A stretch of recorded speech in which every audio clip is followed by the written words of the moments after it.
बिस्मिल्लाहिर्रहमानिर्रहीम। शुरू अल्लाह के पाक नाम से जो नहायत मेहरबान और रहम करने वाला है। मेरे रब की दी गई नेमतों का, रहमतों का, बरकतों का हर लम्हा हर घड़ी शुक्र अदा करते हुए ज़िंदगी गुजारनी चाहिए। अस्सलाम वालेकुम ख़वातीन और हज़रात, खुश आमदीद।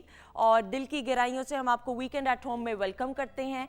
और मुझे कभी कभार बड़ा अजीब सा लगता है कि मैंने कार्ड पकड़ा हुआ होता है और मैंने कार्ड देख के कुछ बोलना होता है, लेकिन फिर मैं ये भी कहती हूँ कि इतना ओवर कॉन्फिडेंट ज़िंदगी में इंसान को कभी भी नहीं होना चाहिए। मुझे आज भी याद है कि जब हम स्टूडेंट होते थे तो कॉलेजेस में और यूनिवर्सिटीज़ में हम ऐसे बना लिया करते थे पॉइंटर्स, तो वो ज़्यादा आसानी से याद रहा करते थे बजाय इसके कि वो लंबे लंबे पैराग्राफ्स होते थे। इसीलिए आप देखें जितने भी स्टूडेंट्स हैं वो they can always relate, even आप लोग भी रिलेट कर सकते हैं कि हाईलाइटर का इस्तेमाल जब आप बड़े बड़े पैराग्राफ्स में इंपॉर्टेंट पॉइंट्स को हाईलाइट कर देते हैं ना, तो वो हाईलाइट वाला पार्ट आपको ज़रूर याद रह जाता है।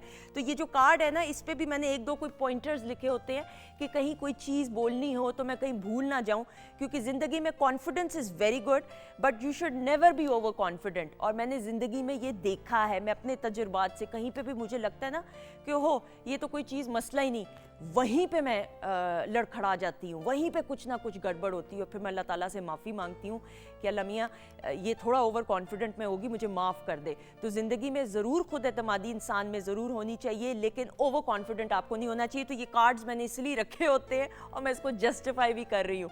बहरहाल जी, आज आपकी लाइव कॉल्स भी हम पहले सेगमेंट में लेंगे, सादिया अरशद के सेगमेंट में।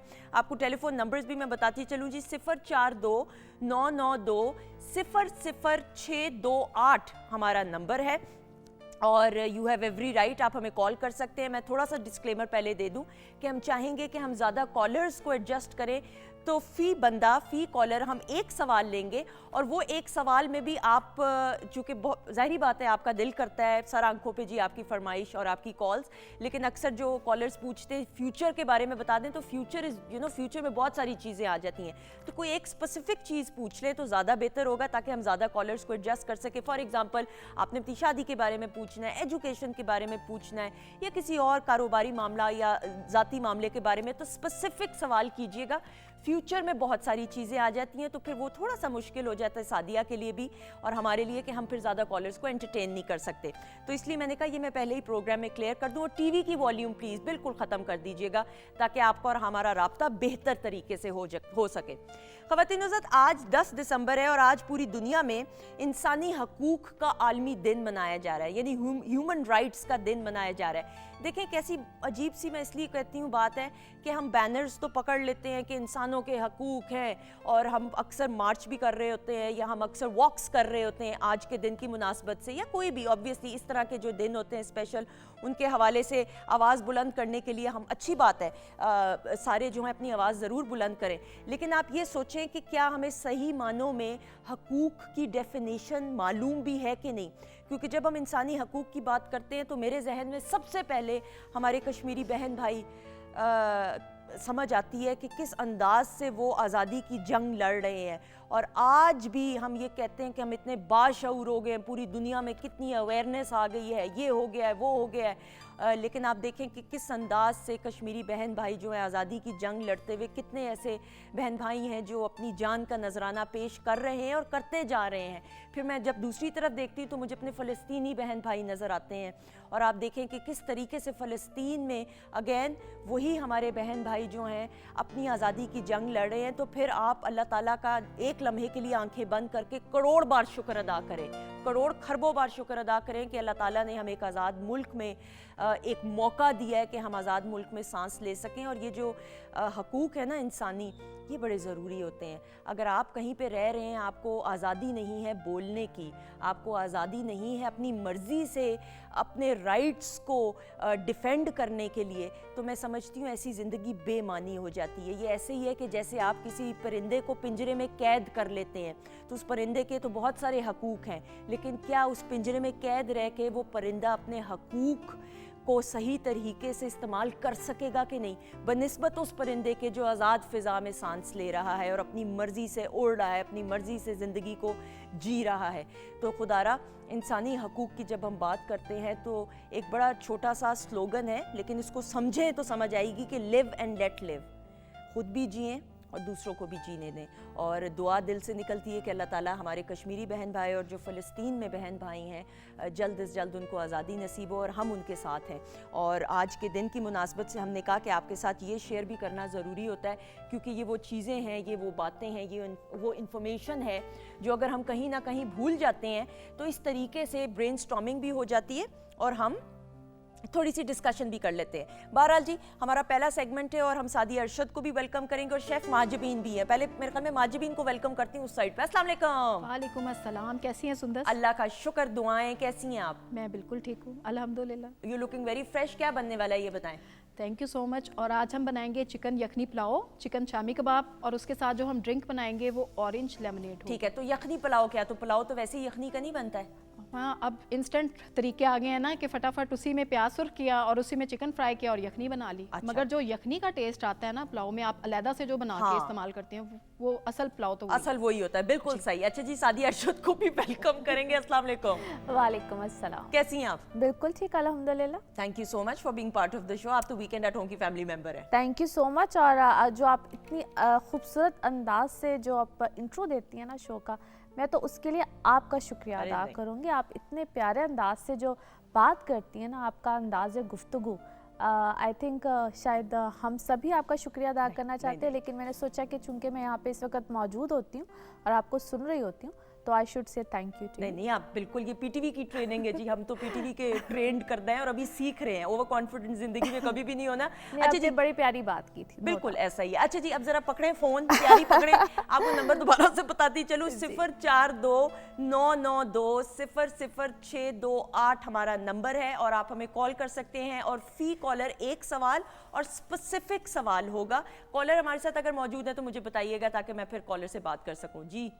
अच्छा, ओके, कॉल करते हैं कनेक्ट। अच्छा सादी, सितारों के हाल के हवाले से अगर ओवरऑल हम बात करें, अब साल का एंड भी आने वाला है। मैं बिल्कुल इस बारे में बात करना चाहूँगी और इंशाल्लाह हम एक और प्रोग्राम भी करेंगे। इंशाल्लाह अगली दफ़ा ही कर लेंगे, अगले वीक में करेंगे, जिसमें 2023 हमारे लिए क्या चेंजेस लेकर आ रहा है, क्योंकि 2023 में बहुत से प्लैनेट्स चेंज हो रहे हैं, जिसको हम कहते हैं कि बड़े प्लैनेट्स होते हैं, जिसमें सैटर्न है, जुपिटर है और राहु केतु होते हैं, जिसको हम चांद की परछाई, या इसको हम कहते हैं नॉर्थ नोड और साउथ नोड भी कहते हैं। सैटर्न और जुपिटर ये दो बड़े मेजर प्लैनेट्स होते हैं। सैटर्न जनवरी में ही चेंज हो रहा है, फिर आगे जाके जुपिटर मिड होगा जब चेंज होगा। जुपिटर इस वक्त पाइसिस में है, बड़ी बेहतरीन पोजीशन में। सैटर्न ने जाना है अब एक्वेरियस में। मैं सिर्फ इतना बताना चाह रही हूँ कि ये जैसे ही साल का आगाज होना है ना, इतने मेजर चेंजेस आने हम सबकी लाइफ में आने हैं। बिल्कुल सही। और ये आपको एक ऐसी अवेयरनेस देने जा रहा है जिसमें आप सब कहेंगे कि हमारे साथ अब होना क्या है, हमारा जो कॉन्शियस होता है ना, ये तो अवेयर होगा, सब कॉन्शियस। सही है, आगे आने वाले प्रोग्राम में ये डिस्कस करेंगे। राहीला अमीन है लाहौर से। अस्सलाम वालेकुम। वालेकुम सलाम जी राहीला, कैसी हैं आप? ठीक हैं, शुक्र अल्लाह का। आप बताएं, सब ठीक ठाक? अल्लाह का शुक्र, दुआएं। अच्छा जी, बताइएगा डेट ऑफ बर्थ किसके बारे में, अपने बारे में पूछना है? नहीं, अपनी बेटी के बारे में, बताइए। शादी के बारे में। नाम बताइए बेटी का। डेट ऑफ बर्थ है 4 अगस्त 2001। 4 अगस्त 2001। ठीक है, बेटी का नाम क्या है? निमरा अमीन। निमरा अमीन। कहाँ पे पैदा हुई थी? लाहौर में। ओके, ठीक है। और वक्त पैदाइश का याद है? नहीं, ये नहीं याद। ओके, शादी के बारे में क्या पूछना है बताइएगा। वो रिश्तों के बारे में 2 बार रिश्ते आए हैं, देख कर जाते हैं, लेकिन कोई जवाब नहीं मिलता आगे। ठीक है, चले, बहुत शुक्रिया, अल्लाह ताला खैर करेगा। बहुत सारा प्यार और दुआएं आपकी बेटी के लिए। लाइव जवाब सुनिएगा जी सादिया। अच्छा देखिए, ये वक्त अच्छा है इनके लिए, लेकिन जिसको हम कहते हैं प्रॉमिसिंग कोई रिश्ता आना, जहाँ पे कोई कमिटमेंट कोई ऐसी चीज़ का होना, थोड़ा सा डिले है, थोड़ा सा वेट कीजिए। ये थोड़ा सा, इसको हम कहते हैं जल्दी में है थोड़ा सा, या इसको हम कहते हैं कोई रिश्ता हो के खुदा न खास्ता उसका टूट जाना, या कोई इसमें थोड़ा सा ख्याल भी रखें। हम अक्सर कहते हैं कि प्लीज़ काइंडली कंपैटिबिलिटीज़ चेक करें जब आपको लगे कि बहुत अच्छा है चीज़ें, एक हमारा रिश्ता पक्का होने की। लेकिन वो कह रही है कि 2 बार आए हैं लोग और फिर नहीं वापस। ओके, इसमें ये परेशान ना हो। मैं फिर इल्तिजा करूंगी, रिक्वेस्ट करूंगी कि परेशानी मत लें। कुछ फरवरी मार्च में जाके 2023 की इनके लिए कोई अच्छी चीज़ आएगी, या अच्छा वाला रिश्ता नहीं होता भी ऐसे ही होगा, जिसको कहते हैं जिस रिश्ते को ये समझिए ना कि आए हैं देख के चले गए हैं, वो अच्छे भी नहीं थे, वो इनके स्टैंडर्ड के भी नहीं थे, मैं यही देखिए वो इनके मेयार के भी नहीं थे। और ये अगर मुझे सुन रही हैं जिनको समझ भी आ गई होगी कि वो इनके मेयार के नहीं थे, और ये उसको समझ रहे हैं कि पता नहीं क्या हो गया, किस तरह हो गया, तो परेशानी ना लें। उस वक्त पे जाके होगा और अगले साल का मिड बनता है जब जाके इनकी बेटी के लिए अच्छा मुनासिब रिश्ता इंशाल्लाह आ जाएगा, परेशान ना हो। बिल्कुल सही, बहुत सारी दुआएं और वही सादिया वाली बात है कि इंशाल्लाह ताला अल्लाह बेहतर करेगा। जी मुकद्दस यूसुफ है मुल्तान से, अस्सलाम वालेकुम। वालेकुम अस्सलाम, आपकी क्या हाल है? बिल्कुल ठीक, दुआएं आपकी मुकद्दस, कैसी हो आप, ठीक हो? जी अल्लाह का शुक्र। अच्छा जी, क्या पूछना है, अपने बारे में पूछना है? जी अपने बारे में पूछना है। अच्छा बताओ, डेट ऑफ बर्थ बताओ। 29/1/2002 डेट ऑफ बर्थ है। 29/1/2002। जी और क्या पूछना है? अपनी एजुकेशन के बारे में पूछना है कि क्या मेरा रिजल्ट अच्छा आएगा कि नहीं, अभी पेपर दिए हुए हैं ना। अच्छा, मेहनत की है कि नहीं, पहले ये तो बताओ। सादिया से तो बाद में पूछेंगे हैं। मैंने तो बहुत की है, अभी डर भी लग रहा है ना। डर को टेंशन क्या लेनी है, मैं दुआ करूंगी, हम सब दुआ करेंगे। अच्छा मुझे बताओ, ये बताएं कि कहाँ पैदा हुई थी? मुल्तानी में पैदा हुई थी? जी ठीक है। अच्छा वैसे मुझे बताओ, पढ़ाई में अच्छी हो? पहले कितने मार्क्स आते रहे हैं? पहले तो अच्छे आते रहेंगे लेकिन अभी कुछ नहीं पता। चलो ठीक है, टेंशन ना लो, इंशाल्लाह लाइव आपको जवाब देते। Thank you. जी बताएं। अच्छा वैसे overall she is a good student, अच्छी है ये पढ़ाई में, सिर्फ इस वक्त कॉन्शियस हुई हुई है और इसके अच्छे रिजल्ट ही आएंगे। ये कॉन्शियस बच्चा है, ठीक है, ये ओवरऑल स्टडीज़ में अपनी अच्छी है, शीज़ कहते हैं ना कि अच्छा बच्चा है ये पढ़ाई में। लेकिन पिछले तकरीबन इसके लिए ना 2019 या 20 इतना अच्छा नहीं गया इसकी एजुकेशन में, मगर अब आके इसके लिए एजुकेशन अच्छी है। इसने लास्ट ईयर से बल्कि लास्ट 2 साल से काफ़ी इम्प्रूव भी किया है। रिजल्ट का बताएं क्या होगा? रिजल्ट इसका अच्छा आएगा इंशाल्लाह। हाँ इंशाल्लाह। ये डरी हुई है, सिर्फ कॉन्शियस है, इसका जुपिटर राहु कटा है, शी इज़ अ कॉन्शियस बच्चा, दैट्स इट, और कुछ भी ठीक है। मेरा एक छोटा सा आजाना मशवरा है कि ज़्यादा टेंशन नहीं लेनी ज़िंदगी में। आप टेंशन लोगे ना वो फिर हावी हो जाती है, तो फिर जहनी कैफियत is more important as well. अल्लाह बेहतर करेगा इंशाल्लाह। जी कॉलर हैं, अस्सलाम वालेकुम। अच्छा जी, कॉल ड्रॉप हो गई, सॉरी। अच्छा सादिया, तो फिर आप ये बता रही हैं कि भी ये जो नया साल इंशाल्लाह आने वाला है, इसमें अगर एक हम रफ एक एस्टिमेट लगाएं तो देखिए जब बहुत से प्लैनेट्स, इसको हम कहते हैं अपनी बेस्ट पोजीशन पे ठीक है। होते हैं, जिस तरह मैंने कहा कि ऑलरेडी 2 प्लैनेट्स ऑलरेडी अपनी बेस्ट पोजीशन पे जा रहे हैं, एक ऑलरेडी गया हुआ है, दूसरे ने चले जाना, जुपिटर गया हुआ है, सैटर्न चला जाएगा। ये आपकी ज़िंदगी का एक टर्निंग पॉइंट लेकर आते हैं। हम सबकी ज़िंदगी में आप पिछले 3 मंथ से, हम जितने भी लोग मुझे सुन रहे हैं, सबको एक चीज़ का एटलीस्ट एहसास ज़रूर हुआ होगा कहीं ना कहीं। इसको हम कहते हैं कि हम जिस तरह हमारे जो पास्ट के डीड्स होते हैं, हम उसको कहीं ना कहीं फील कर रहे होते हैं। आइदर हमने अच्छा किया हो, बुरा किया हो, हमारे सामने चीज़ें आ रही होती। कुछ लोगों के सामने तो यहाँ तक हो रहा होता है, इसको कहते हैं सच सामने आ रहे होते लेकिन हैं। ओवरऑल अगर आप कहें, मैं वैसे पूछूं सादा जबान में, जो ऑडियंस जानना चाह रही होगी, यानी किन किन सितारों को ज्यादा अलर्ट रहना पड़ेगा? अच्छा, अलर्ट रहने के लिए सबसे ज्यादा जिस वक्त जरूरत है ना, वो लिब्रा। ठीक है, लिब्रा पे पॉज लगाएं क्योंकि किंजा भी है, उनकी भी कॉल ले लें। जी अस्सलाम वालेकुम किंजा। अस्सलाम वालेकुम। वालेकुम अस्सलाम, क्या हाल है किंजा, ठीक हो? जी अल्हम्दुलिल्लाह, आपका क्या हाल है? अल्लाह का शुक्र, दुआएं। मुझे बताएं, अपने बारे में पूछना है आपने? जी मैं अपने बारे में पूछना चाह रही हूँ, फ्यूचर के बारे में। अपने फ्यूचर में एक सवाल बताओ, क्या पूछना चाहोगी? मैं ये पूछना चाहती हूँ कि आगे हमारी लाइफ कैसे गुजरेगी और क्या होगा।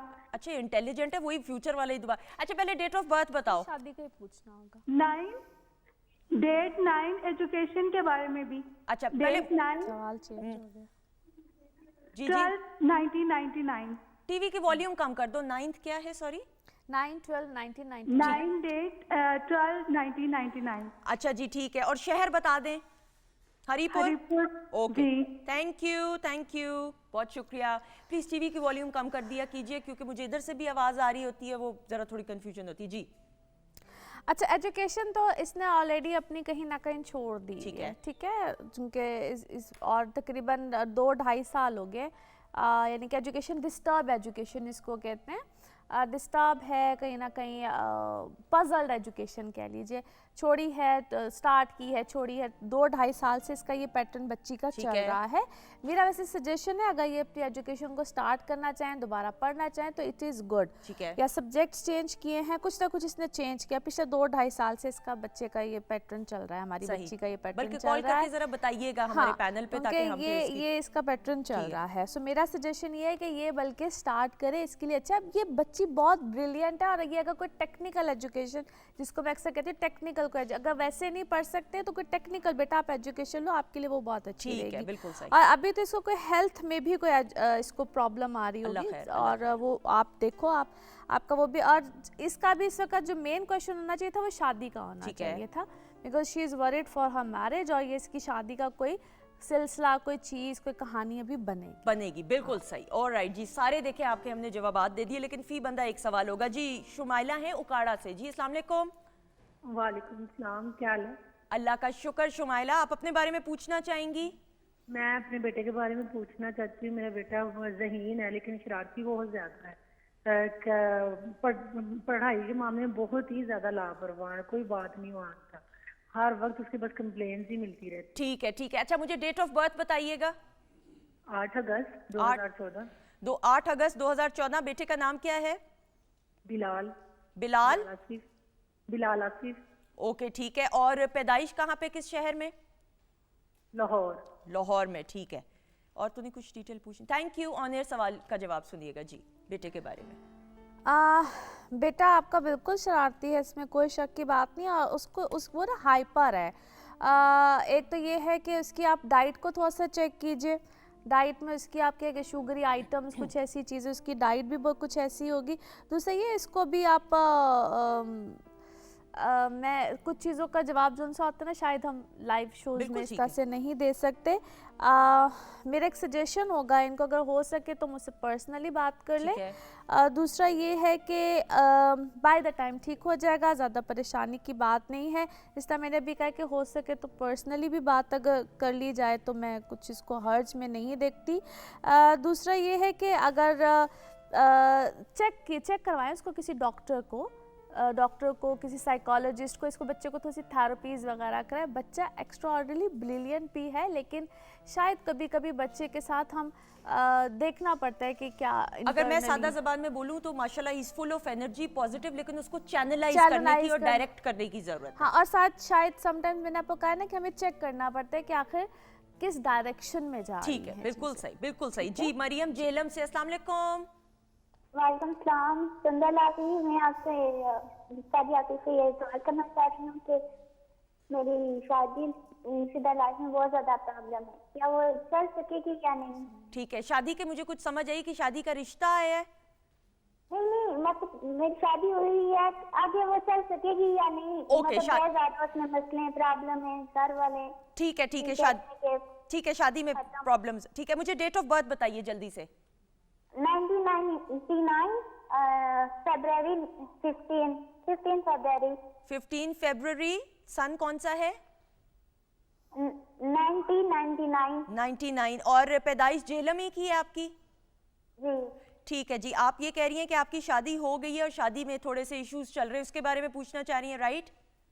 जी, कि वो आगे मैं उसे सुनाऊं या क्या पूछना चाह रही हूँ?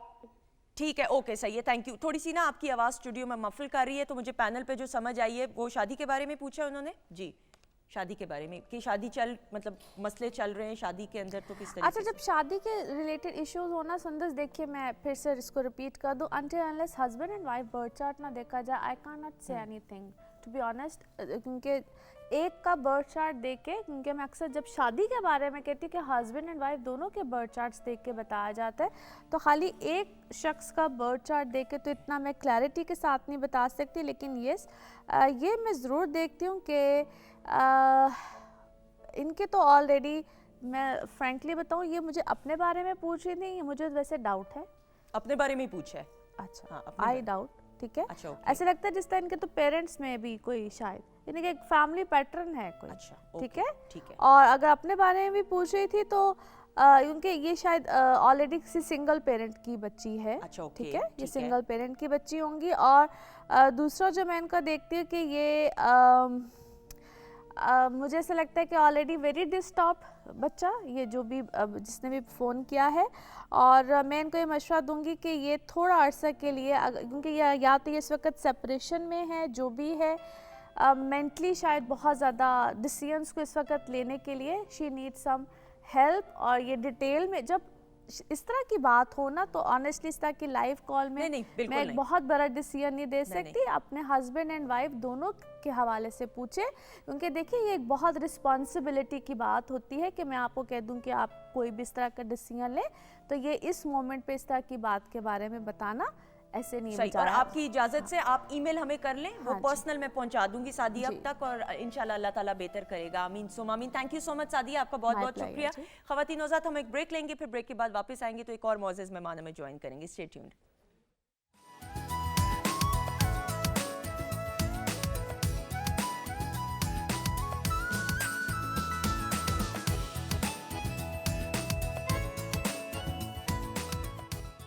जी खवातीन नौज़ात, खुश आमदीद। Welcome back once again. Weekend at home Pakistan television network Lahore centre से बराह रास्त आप देख रहे हैं। आपके कमेंट्स भी इंशाल्लाह जो है शामिल किए जाएंगे। और अब हमारे जो दो मुअज़्ज़िज़ मेहमान हैं उनका तारुफ हम कराते चलें। अच्छा जी, अब जो हेयर का मसला है ना, बालों का, मुझे लगता है अब तो बच्चे बड़े, औरतों का नहीं बल्कि मर्दों का भी बालों के गिरने का मसला जो है वो मुझे हर बच्चे में नज़र आता है। हर घर में ये सेम कहानी है कि जी बाल गिर रहे हैं। लड़कों की बात करें, लड़कियों की बात करें, वरना हमारे दौर में, मुझे याद है हमारा दौर खैर कोई इतना कोई 1880 की मैं बात नहीं कर रही हूँ, लेकिन एक वक्त ऐसा था कि हम समझते थे कि जी बुजुर्गी में जाके बाल गिरना शुरू हो जाते हैं, लेकिन अब टीनेज में भी लड़के लड़कियों के बाल गिर रहे हैं। तो आज हम ये जानने की कोशिश करेंगे, हमारे साथ जो मुअज़्ज़िज़ मेहमान है, कि हेयर फॉल ट्रीटमेंट्स क्या हैं और क्या वजूहात हैं, हम डाइट को कैसे बेहतर कर सकते हैं कि जो बालों का गिरना है वो कम हो जाए और फिर ख़त्म ही हो जाए।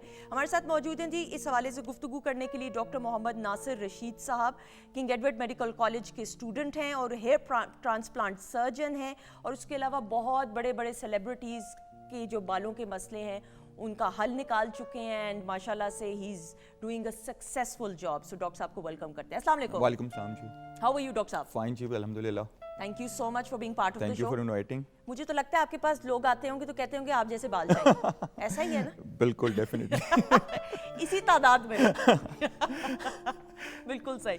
लेकिन ये बड़ा एक जज्बाती मसला है, इसको डिस्कस करना ज़रूरी है। Thank you so much for being part of the show. मेरी जो अगली मेहमान शख्सियत है, ये मेहमान इसलिए नहीं है क्योंकि जब हम शाम 84 घराने की बात करते हैं तो घराने का नाम ही काफ़ी है। पूरी दुनिया में, बरे सग़ीर में बात करते हैं तो पाकिस्तान का नाम रोशन किया क्लासिकल मौसीकी में इस घराने ने, और फिर इनके चश्मो चिराग जो पूरी दुनिया में ट्रैवल भी करते हैं। और जब हम उस्ताद शफ़क़त सलामत अली खान साहब की बात करते हैं तो he is been teaching as well, और वो इनकी तालीम और तरबियत नज़र आती है पूरी दुनिया में। जब ट्रैवल किया, हुकूमत पाकिस्तान की तरफ से बहुत सारे एजाज़ात से भी नवाजा गया, लेकिन सबसे बड़ा एजाज़ वो प्यार जिसकी वजह से आपके दिलों में राज करते हैं। सो उस्ताद शफ़क़त सलामत अली खान साहब को वेलकम करते हैं। अस्सलाम वालेकुम। वालेकुम सलाम जी। खान साहब कैसे हैं आप? अल्लाह का एहसान, आप ठीक हैं? अल्लाह का शुक्र। खान साहब आज हमने बालों पे बात करनी है, आपने टोपी पहन ली, क्यों? इसलिए पहन ले कि माशाल्लाह मेरे बाल काफ़ी हैं। आपके हैं माशाल्लाह, इसलिए।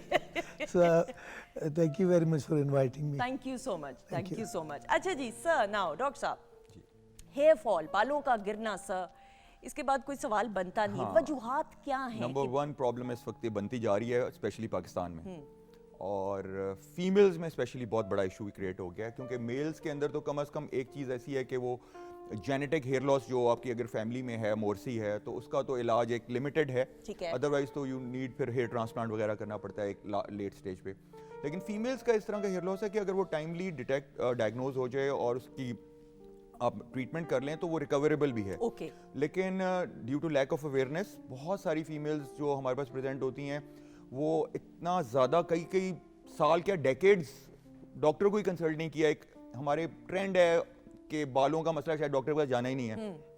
हालांकि ज़रूरी नहीं है कि आप हेयर लॉस स्पेशलिस्ट के पास जाएं, कोई भी जो भी आपके क्लोजेस्ट डर्मेटोलॉजिस्ट है या कोई भी क्वालिफाइड स्किन स्पेशलिस्ट है, उसके पास जाके आप कम से कम जब भी कभी प्रॉब्लम एक टाइम से ज़्यादा हो तो कंसल्ट जरूर करना चाहिए, मेडिकल एडवाइस, प्रोफेशनल एडवाइस।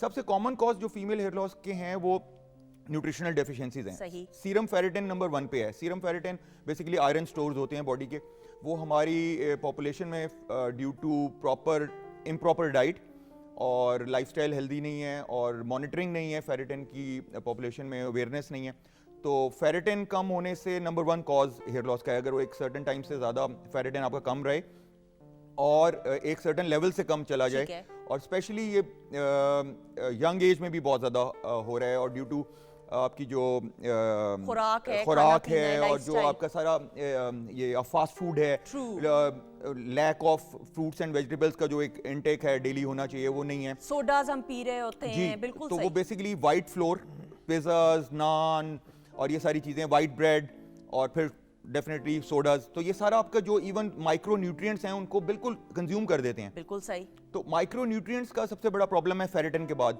और सब क्लिनिकल थायराइड एक बहुत बड़ा इशू है। ऐसा ही है। ठीक है, जो डायग्नोज नहीं होता, जिसके ओवर्ट सिम्टम्स नहीं आते आपको, लेकिन आप थायराइड आपका बहुत इनएक्टिव हुआ होता है। ओके। उसमें विटामिन सी, सिलीनियम और कैल्शियम, ये सारी इनकी डेफिशिएंसीज की वजह से सब थायराइड से बाल भी खराब होते सही। हैं। थायराइड को हम बहुत इजी ले लेते बहुत हैं, easy। मैंने देखा इवन कहीं पे भी खवातीन के जो जी। प्रेग्नेंट होने में भी प्रॉब्लम होता है तो बिल्कुल। थायराइड के बड़ा इशू होता है, तो उसको तो टेस्ट ही नहीं हाँ, हम और करवाते सबसे हैं। वो जो उसमें ट्रिकी चीज है ना, वो सब क्लिनिकल थायराइड का कोई सिम्टम नहीं होगा True। अंटिल अनलेस आप ब्लड टीएसएच चेक नहीं करेंगे। टीएसएच आपका गया होता है 5, 6, 7, 10 तक और कोई सिम्टम नहीं है। बिल्कुल सही। और फिर उसके बाद आता है आपका विटामिन डी और विटामिन B12 की डेफिशिएंसी बहुत कॉमन हो गई अच्छा है। डॉक्टर साहब, विटामिन्स के भी तो टेस्ट रेकमेंड किए जाते हैं। जी, जो एक हेयर लॉस का अगर पैनल कराएं तो उसमें सीरम फेरेटिन नंबर 1 पे आएगा, टीएसएच आएगा, विटामिन D3 आएगा, B12 आएगा, फिर कुछ हार्मोन्स हैं जिस तरह फीमेल्स में प्रोलैक्टिन अगर ज्यादा हो जाए तो उसमें हेयर लॉस बहुत ज्यादा होता है। ठीक है। देन पीसीओएस बहुत ज्यादा हो गया ऐसा ही है। पीसीओएस बहुत ज्यादा हो गया, वो भी अगेन डाइट और वेट रिलेटेड है, क्योंकि आपकी पॉलीसिस्टिक ओवरीज। हाँ जी, बिल्कुल सही। सिंड्रोम जो है PCO syndrome, polycystic ovary syndrome, उसकी वजह से बहुत हेयर लॉस होता है। तो अब इसके अंदर बेसिकली जब आप इस तरह के complex hair loss, compounded hair loss, हम कहते हैं कि थायराइड भी खराब है, पीसीओ भी है, आपको फेरेटिन भी कम है, तो इसमें आपको डॉक्टर्स बेसिकली एक डॉक्टर भी काफी नहीं है। आपको हार्मोन स्पेशलिस्ट चाहिए, आपको स्किन स्पेशलिस्ट चाहिए या हेयर स्पेशलिस्ट चाहिए, और साथ में आपका गायनी जो आपकी गायनेकोलॉजिस्ट है वो इन्वॉल्व होकर तब जाके मैनेज होता है अगर एक टाइम से ज्यादा चला जाए। बिल्कुल सही। डॉक्टर साहब, अब ना मैं जरूर जानना चाहूंगी, रोज बाल ब्रश जो बच्चियां करें या खवातीन करें, इवन मर्द हजरात भी, लेकिन लड़कियों के, बच्चियों के तो लंबे बाल होते हैं, तो अगर गुच्छों की सूरत में बाल गिर रहे हैं, व्हेन इज इट अलार्मिंग? क्योंकि हम फॉर ग्रांटेड भी ले मोर लेते देन हैं 3 ना। मंथ्स, मोर देन 3 मंथ्स, क्योंकि हेयर फॉल, हेयर ग्रोथ की एक साइकिल होती है, एनर्जन, टेलोजन, ठीक है। तो अगर वो साइकिल प्रोलॉन्ग हो जाए, क्योंकि एक शॉक लॉस होता है या सीजनल लॉस भी होता है, तो 3 मंथ से ज्यादा अगर आपका हेयर लॉस और एक्सेसिव हेयर लॉस परसिस्ट कर रहा है तो इमीडिएटली आपको मेडिकल एडवाइस सीख करनी चाहिए। सीख करनी चाहिए, बिल्कुल ठीक। डॉक्टर साहब, हमारे बचपन में मुझे याद है, when I was a student, तो अम्मी तेल लगाया करती थी हर वीकेंड पे 2 दिन, बल्कि हम 4-4 दिन स्कूल्स में भी लगाया करते थे। कोई हमें इसमें वो नहीं होती थी, शर्म महसूस होती हो कि तेल की कोई स्मेल आ रही हो, कोकोनट ऑयल हो गया या इस तरह के ऑयल्स हो गए। अब बच्चे कम कम भी लगा रहे हैं तेल। नंबर 1, क्या तेल लगाना, हम तो बचपन से सुन रहे हैं तेल लगाना इज ऑल्सो गुड? जी, जेनेटिक बॉल्डनेस, जो मेल पैटर्न बॉल्डनेस जिसको कहते हैं, उसके अलावा हर चीज में ऑयलिंग जो है बेनिफिशियल ठीक है, है। क्योंकि बेसिकली टॉपिकल न्यूट्रिशन दे रहे हैं आप, और मोस्ट ऑयल्स के अंदर आपको ओमेगाज मिलते हैं, ओमेगा 3s मिलते हैं, ठीक है। न्यूट्रिशन में ओमेगा 3 की डेफिशिएंसी भी एक बहुत बड़ा इशू है, क्योंकि फिश का इंटेक लोगों का बहुत कम होता है कई दफा, या फ्लैक्सीड, इस तरह की जो हेल्दी चीजें हैं, या ड्राई फ्रूट है उसका इंटेक भी कम है। ठीक है। नॉर्मल फ्रूट और ड्राई फ्रूट दोनों का हमारा एक स्टाइल चेंज हो गया है बिल्कुल, आप फास्ट फूड खाया और कोक पी और खत्म, दैट्स इट।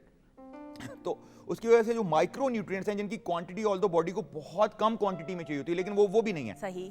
ठीक है, तो उसमें फिर ओमेगा 3 में आपका अगेन फिश इंटेक और oiling can help a lot. It can help a lot. हाँ, ऑयलिंग में आपको जिंक मिल जाता है, जिंक बहुत बड़ा एक फैक्टर है। कोई खास तेल जो आप रेकमेंड भी करें? हम तो बचपन में नारियल आई का तेल थिंक देखते हैं। जो मैं रिकमेंड करता हूँ वो हमेशा आप चेंज करते जाएं। अच्छा। एक महीना आप ऑलिव कर लिया, दूसरे महीने आपने आंवला कर लिया, तीसरे महीने मस्टर्ड कर लिया, चौथे महीने सेसमे का कर लिया, ठीक। या फिर मिक्सचर ऑफ ऑयल्स हो। बिल्कुल सही, वो भी मिलता है। क्योंकि हर ऑयल के अपने अपने इंग्रेडिएंट्स हैं जो दूसरे में शायद नहीं होंगे। ठीक है, बिल्कुल सही। तो mixture of oils is the best. अच्छा डॉक्टर साहब, देन नाउ हम विटामिन्स का intake, multi vitamins, fish oil की कैप्सूल्स भी मिलना शुरू हो जाते हैं। Can that be a healthy substitute as well? बिल्कुल, ये बहुत इंपॉर्टेंट क्वेश्चन है। आजकल लोग समझते हैं कि विटामिन्स लेना शायद फायदा नहीं है, और इसके ऊपर एक कंट्रोवर्सी इंटरनेशनली है कि विटामिन्स हेल्दी हैं कि नहीं है। जिस ह्यूमन की इंटेक, डाइट इंटेक अच्छी है, लाइफस्टाइल हेल्दी है, फिजिकल एक्टिविटी है, फ्रूट्स एंड वेजिटेबल्स का इंटेक है, फास्ट फूड नहीं है, वाइट फ्लोर, शुगर इंटेक नहीं है बहुत ज्यादा, उसके लिए तो विटामिन्स की जरूरत नहीं है, क्योंकि वो खुद मैनेज नेचुरली कर रहा है। लेकिन इस तरह का आइडियल केस आजकल आपको बहुत कम मिलेगा। जिम में शायद मिल जाए आपको, नॉर्मल लाइफ में नहीं मिलेंगे। तो उसमें supplementation is very important nowadays. Okay. Since young age में भी आपको कोई ना कोई मल्टी विटामिन और ओमेगा 3, आपको पता होगा पुराने जमाने में तो वो लिक्विड आता था, बोतल आती थी, और वो पिलाना बड़ा मुश्किल होता था बच्चों को, लेकिन अब तो कैप्सूल्स आ गए। ऐसा ही है। तो ओमेगा 3 और मल्टी विटामिन और विटामिन डी विटामिन D3, ये SC और विटामिन B12, ये ऑलमोस्ट आई थिंक 90% पॉपुलेशन को, चाहे मेल है या फीमेल है, एट दिस स्टेज ये चाहिए। क्योंकि हम पिछले 10 साल से स्टडी कर रहे हैं, जितने पेशेंट्स हमारे पास आते हैं, हम पहले विटामिन D का टेस्ट कराते थे, फिर हमने विटामिन B12 ऐड किया, तो ऑलमोस्ट 85-90% लोगों का बिलो एक्सेप्टेबल लेवल होता है, okay, regardless of male female.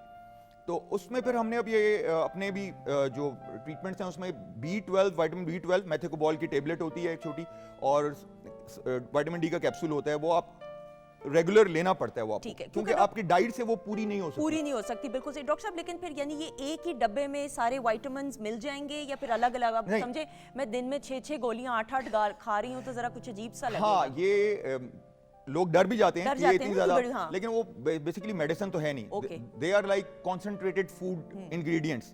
तो ओमेगा 3 आपको अलग लेना पड़ेगा, मल्टीविटामिन में आपको काफी चीजें मिल जाती हैं, लेकिन विटामिन D का कैप्सूल भी अलग लेना है। लेकिन विटामिन D में जो कैप्सूल आजकल अवेलेबल हैं वो महीने में 2 लेने पड़ते हैं। ठीक है, ठीक है, आप हाई डोज का लें और महीने में 1 या 2 काफी होते और हैं। मेरी नजर में तो खास साहब अगर हेल्दी लाइफस्टाइल हो, जो हमारे बड़े बुजुर्ग कहते हैं सुबह हाँ। सवेरे उठो, कहते हैं ना अंग्रेजी में healthy, early to bed early to rise makes a man healthy wealthy and wise. सुबह उठें, अच्छी रूटीन बिल्कुल। रखें, पॉजिटिव सोचें। खास साहब क्या कहेंगे लाइफस्टाइल के बारे में बच्चों के आजकल? देखिए, जैसे हमने बुजुर्गों की बात की, हमने पुराने लोगों को देखा, हम भी उन्हीं के रास्तों पे चले। जो कि आर्टिस्ट की लाइफ डिफरेंट होती, नाइट लाइफ है क्योंकि, लेकिन उसके बावजूद जल्दी सोना उठना और अच्छी खुराक, बुजुर्ग मिसाल दिया करते थे, अच्छा खाना जो है ना वक्त पे खाया हो, जो अच्छी खुराकें, वो आपके आगे जाके बुढ़ापे में काम आता, तो ये सही है। बिल्कुल। अब हम भी उस एज, बुढ़ापा तो नहीं कहेंगे, लेकिन एक ऐसी एज पे आ गए हैं जो कि almost in middle age, but you तो मेंटेन्ड वो योरसेल्फ जो माशाल्लाह। वो खाना खाया हुआ, मैं अपनी मिसाल दूंगा, अब कुछ भी ना खाएं तो वो ताकत काफ़ी है माशाल्लाह, क्योंकि उस दौर का खाना बहुत, अर्ली 70s या 80s की बात करें तो इट डज रियली, जो डॉक्टर साहब बाल भी किसी के नहीं गिरते थे, पकड़ के तोड़ने पड़ते थे किसी से, फिर कहीं जाके गिरते थे। ऐसा ही है।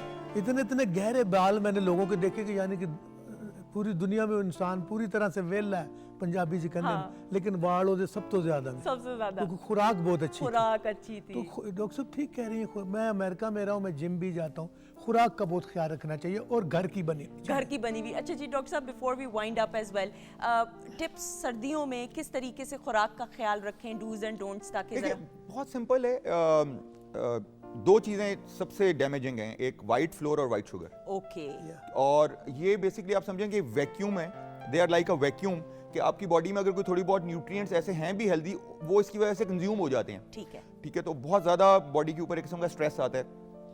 थर्ड फैक्टर जो है वो स्ट्रेस, कॉर्टिसोल लेवल बहुत हाई है लोगों का, वो भी हमने चेक किया है ब्लड पे, तो कॉर्टिसोल, स्ट्रेस मैनेजमेंट नहीं है। नींद का भी असर होगा इसमें कि नींद का बहुत पूरी ज़्यादा ना- असर है, और फिजिकल एक्टिविटी, नींद और फिजिकल एक्टिविटी से स्ट्रेस मैनेज हो जाता है। ठीक है। आप 40 मिनट्स की डेली वॉक कर लें और 7 आवर्स की टाइमली स्लीप हो, तो स्ट्रेस मैनेजमेंट काफी हद तक हो जाती है। जरूरी नहीं आप जिम जाएं, आप घर के जरूरी नहीं ऊपर जिम भी जाएं। आप चक्कर लगा लें। मेडिटेशन थोड़ी सी उठ के कर लें, या जस्ट एक पीसफुल कोई टाइम हो, 5-10 मिनट ही दिन में हो, जिसमें कोई आपका सर दिमाग के ऊपर कोई सवार ना हो बिल्कुल ऐसा ही है। तो वो बड़ा जरूरी है। बिल्कुल सही। म्यूजिक का भी मैं समझती हूँ, Of मौसीकी course, की ग़िज़ा है, आपका बिल्कुल, मूड अच्छा हो जाता है, वो बिल्कुल, बहुत वो पर्सनल टाइम में आप चाहे म्यूजिक सुन लें। बिल्कुल सही। डॉक्टर साहब, मैं before we wind up, PRP therapy का हम बहुत सुनते हैं। जी। पीआरपी थेरेपी के ऊपर ब्रीफली जी, डिस्कस ये भी एक बहुत बड़ा प्रॉब्लम बनता जा रहा है कि लोग और डॉक्टर्स भी इसमें पीआरपी डायरेक्ट कर रहे हैं हाँ। पेशेंट्स का, 4-4, 10-10 सेशंस पीआरपी के, और विदाउट टेस्टिंग एनी न्यूट्रिएंट, ऐसा ही। फेरेटिन लेवल चेक नहीं हुआ। हमारे पास ऐसे केसेस आते हैं कि 10 सेशंस पीआरपी करा लिए, कोई फर्क नहीं पड़ा, लाखों रुपया स्पेंड कर दिया है, और फेरेटिन लेवल किसी ने चेक नहीं किया, और हमने चेक किया तो वो ferritin level, ideal ferritin level 100 होना चाहिए। ठीक है। मिनिमम एक्सेप्टेबल फीमेल्स में 70-75 होना चाहिए, उनका 5, 3, अंडर 10, यानी कि सिंगल डिजिट में फेरेटिन लेवल है, और वो 10 पीआरपी। तो ये बहुत जरूरी है कि कोई भी interventional therapy like PRP, like any other stem cells चीजें हैं, और भी हैं बहुत सारी, लेकिन उससे पहले आपका बेसिक डायग्नोसिस ठीक है। और न्यूट्रिशनल असेसमेंट और न्यूट्रिशनल करेक्शन बिल्कुल सही। पहले हो, फिर आप किसी इंटरवेंशनल थेरेपी में जाएं। बिल्कुल डायरेक्ट पीआरपी नहीं करना, जिसका कोई बेनिफिट नहीं क्योंकि होगा। मैंने बहुत बच्चियों को ये देखा है, बालों का मसला, चलो भाई पीआरपी करा ले। बल्कि ये तो अगर आप सिवियरली न्यूट्रिएंट डेफिशिएंट हैं और ऐसे न्यूट्रिएंट्स कम हैं जो बालों के लिए क्रिटिकल हैं, तो पीआरपी और इस तरह की इंटरनेशनल थेरेपीज नेगेटिव हो सकती हैं। बिल्कुल बिल्कुल सही। सो खवातीन नौज़ात, you have to be very very careful, अपना पूरा टेस्ट करवाएं, फिर जाके इस तरह की ट्रीटमेंट्स की तरफ आप गौर करें करने का। डॉक्टर साहब का शुक्रिया अदा करते हुए sir, thank you so much, pleasure having you जी। इंशाल्लाह आपको फिर दावत देंगे और मसलों पे भी डिस्कशन करना जरूरी है। खास साहब को जहमत देते हुए, खास साहब आपकी आवाज़ में काफ़ी अगर सुन लें हम। जी बिल्कुल, मैं आपको सुनाता हूँ। डॉक्टर साहब की बड़ी खूबसूरत बातें थी। हिचकिचाते हुए मैं फरमाइश करती हूँ ना खान साहब से, नहीं, ज़रा नहीं, सोचते आप- सोचते जी। मैं इस वक्त ख्वाजा गुलाम फरीद साहब की काफ़ी, उसको सिंदड़ा में कहते हैं।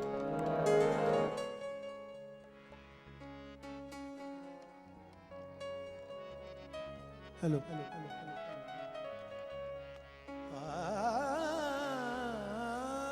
हर वेले तांगा याद दियां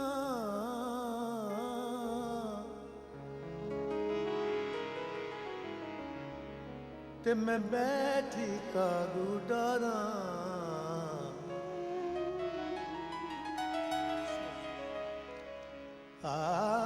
माला पामा ते कासद भेजा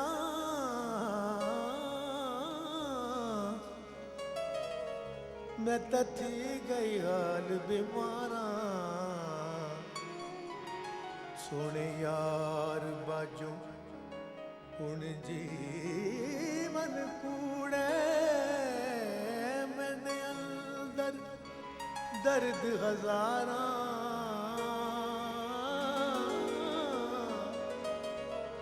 यार फरीद हुण ही मेरो जिवें बिछड़ी कूंज कतारा इश्की अनोखड़ी पीड़े सै सै सूद अंदर दे।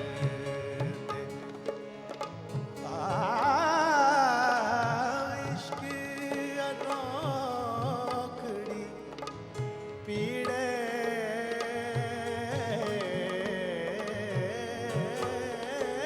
इश्की अनोखड़ी पीड़े सै सै सूद अंदर दे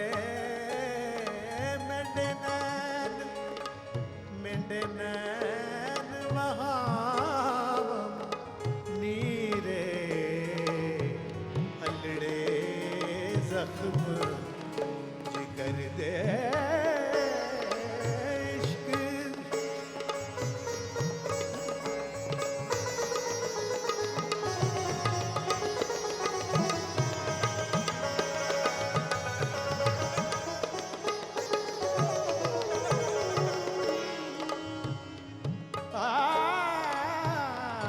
बिरहू बखेड़ा सख्त अवेड़ा बिरहू बखेड़ा बिरहू बखेड़ा सख्त अवेड़ा खेश कबीला लाइम जेड़ा मैं कुमारन मां प्यो वीरे दुश्मन लोग शहर दे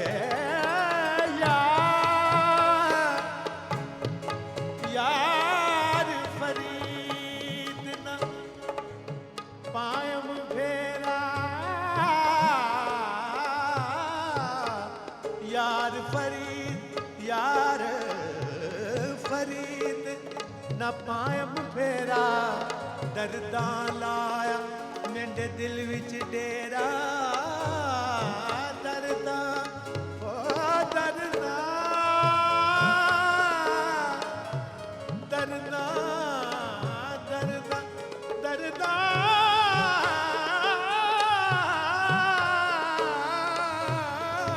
दर्दा लाया मेरे दिल विच डेरा सड़ क्यों शीश शरीरे ने दाग कबर दे इश्की ओ इश्की अनार पीरे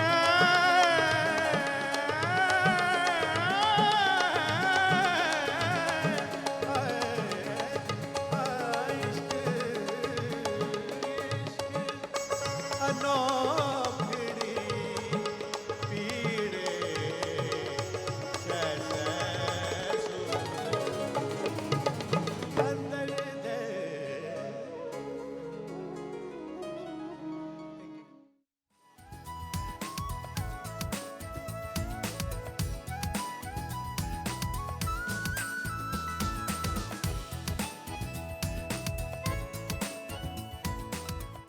जी ख़वातीन हज़रात, खुश आमदीद। Welcome back once again weekend at home की live programming PTV Lahore centre से आप देख रहे हैं। और ब्रेक पर जाने से पहले हमने उस्ताद शफकत सलामत अली खान साहब की आवाज़ में काफ़ी सुनी। खान साहब बहुत खूब, बहुत खूब, एक समा बांध दिया आपने।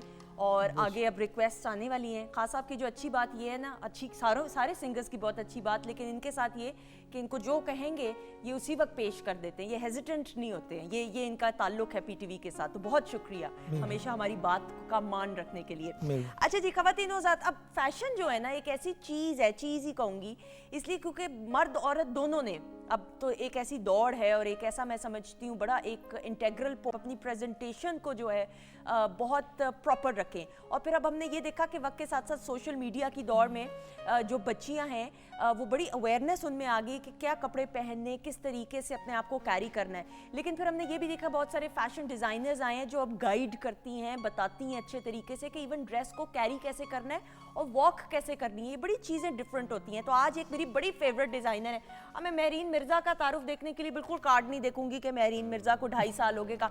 She is one of the top designers we have. वो बड़े कम अरसे में बहुत अरूज इन्होंने हासिल किया इस वजह से क्योंकि ये क्लाइंट्स की नीड को समझते हुए कपड़े डिज़ाइन करती हैं। और इनके फॉर्मल, सेमी फॉर्मल की बात करें, वेलवेट शॉल्स की बात करें, जो प्रॉपर वो वेडिंग वेयर टेल्स चल रही होती हैं वो प्रॉपर तरीके से बनाती हैं। और she is one of my favourite designers. तो वेलकम करेंगे मेहरीन मिर्ज़ा को। अस्सलाम वालेकुम। अस्सलाम वालेकुम, थैंक यू सो मच, इतना अच्छा इंट्रो दे दिया आपने। तो आपके कपड़े इतने अच्छे होते हैं, मैं तो it's a treat for me.